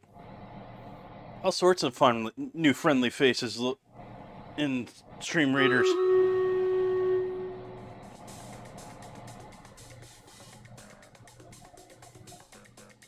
I'm gonna go with haste as many as I can here, but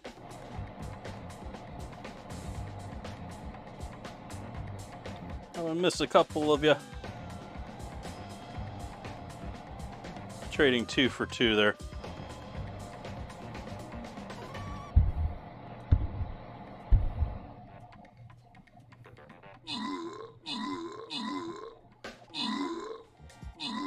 Oh wow, I don't like the effect that that background gives on the screen.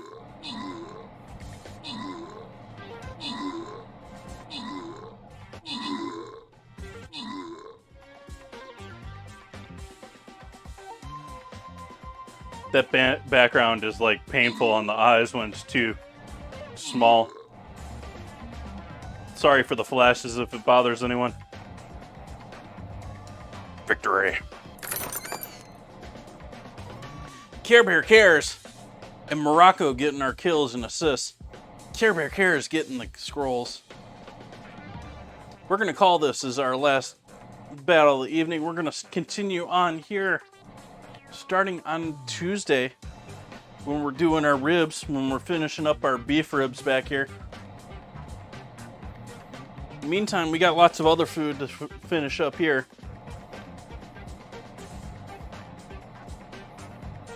We're just wrapping up our ribs. Let's take a look, make sure we're not burning anything down there that we don't want to burn or don't care about burning.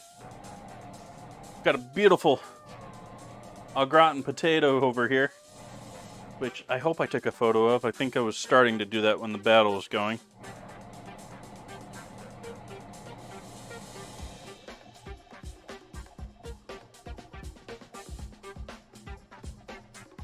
Okay, I got a photo of the gratin. Good.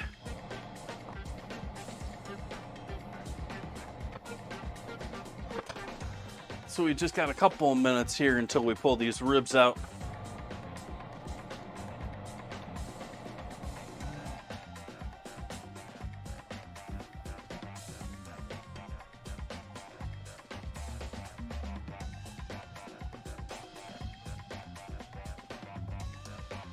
Every once in a while, I'm like, I need to make some gratin potatoes.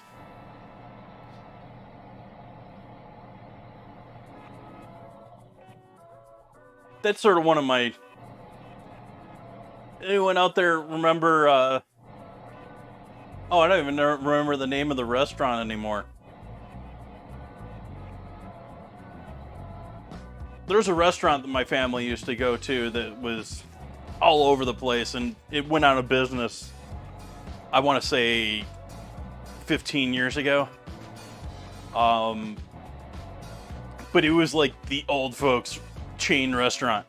Like, they would give you huge discounts for your birthdays, and every time you went in, it was like a seniors meeting. But at the same time, they had these great au gratin potatoes. Like, it was one of their dishes.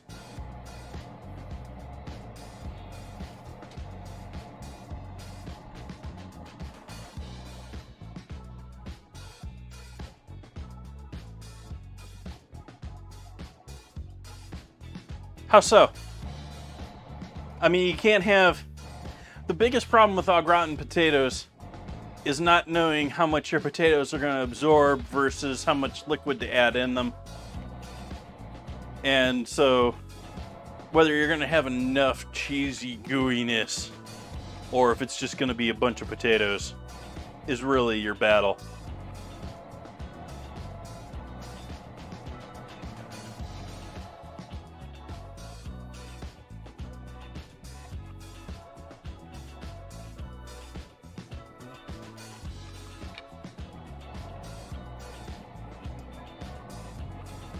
But I think I won the battle on those. I won that battle.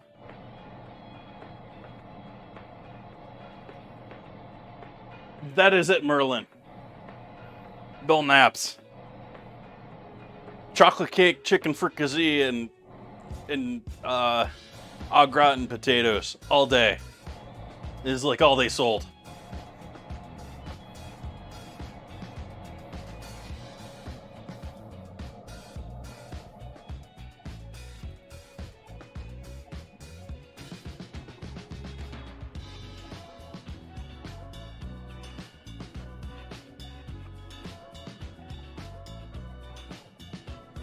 I think I'm going to do a side plate and a main plate tonight because those ribs are not going to fit nicely with everything else otherwise.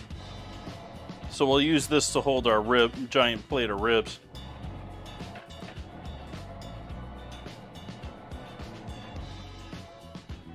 Oh, that you can do. Yeah, you can mess it up too with getting the bottom too far gone.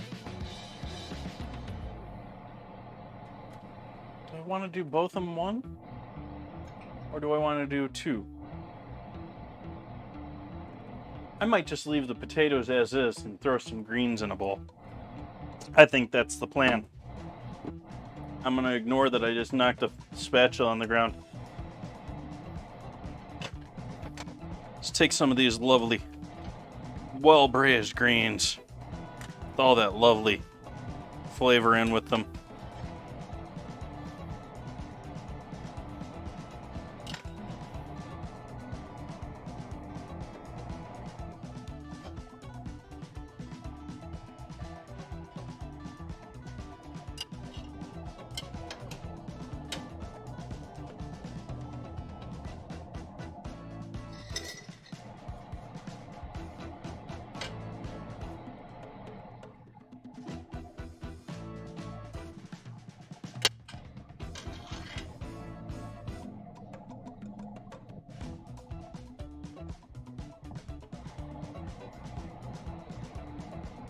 As I said, guy, it closed shop like 15 years ago.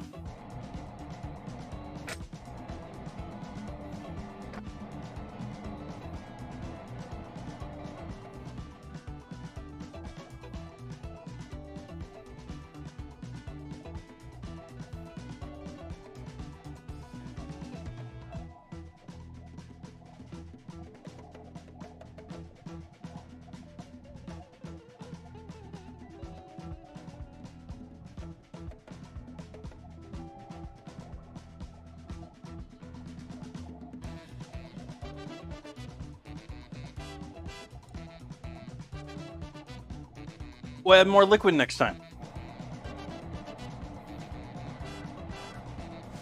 I know it's sort of silly. It's sometimes you do that and you add more liquid and it still isn't.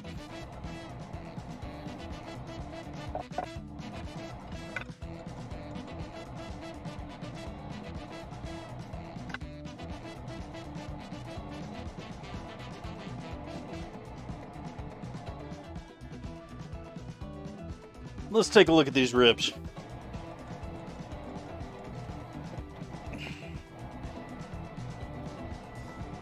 I'm going to call that good.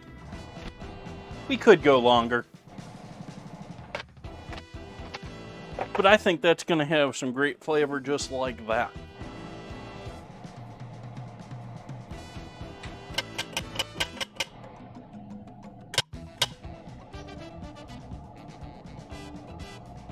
And so carefully,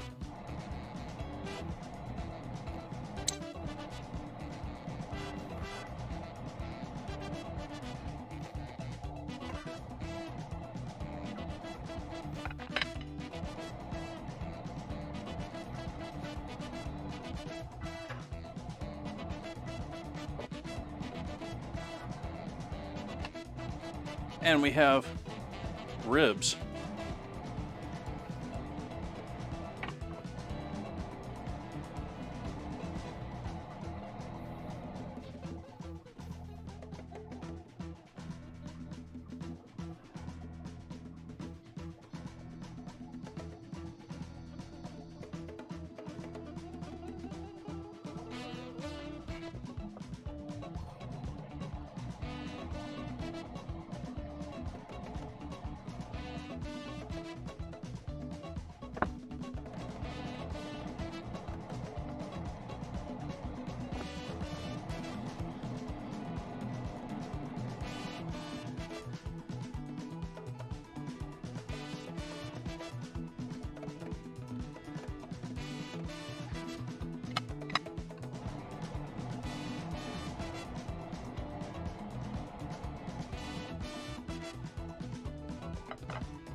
Is that right enough for you folks? I think those are pretty well cooked. You don't want them completely falling off the bone, but you want them pretty close.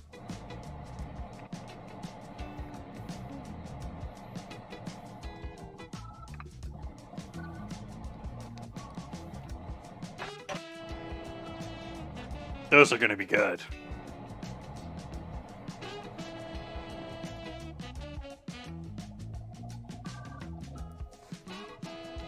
So I think we're going to wrap it up there, folks. Got a lovely dinner here.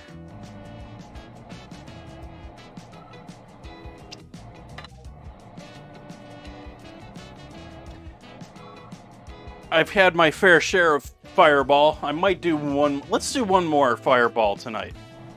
Let's make it a final show here.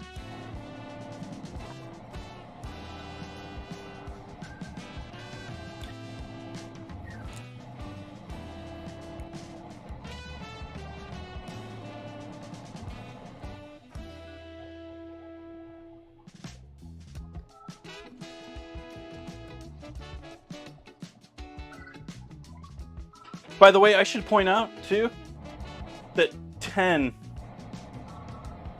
I think it was almost the same amount by volume, but 10 of these was less than, I think, a pint. Cheers, folks.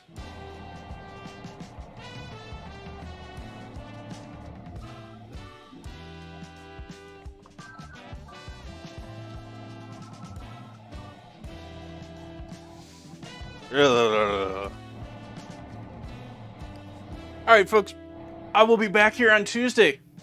We got ribs to have on Tuesday, more ribs to have on Tuesday. Beef, though, instead of pork. Yeah, everything looking good, everything hopefully tasting good.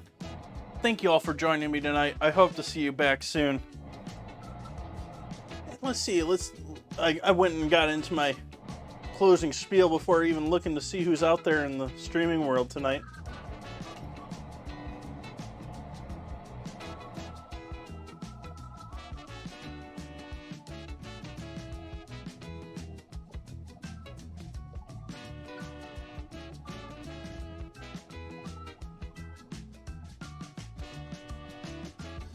I think I'm going to call it right there, folks. So I hope you enjoyed hanging out with me tonight. I enjoyed hanging out with all of you tonight. I thank you so much for joining in first thing early in the stream. It was great seeing everyone right off the bat. I hope you all have a lovely evening. Good night.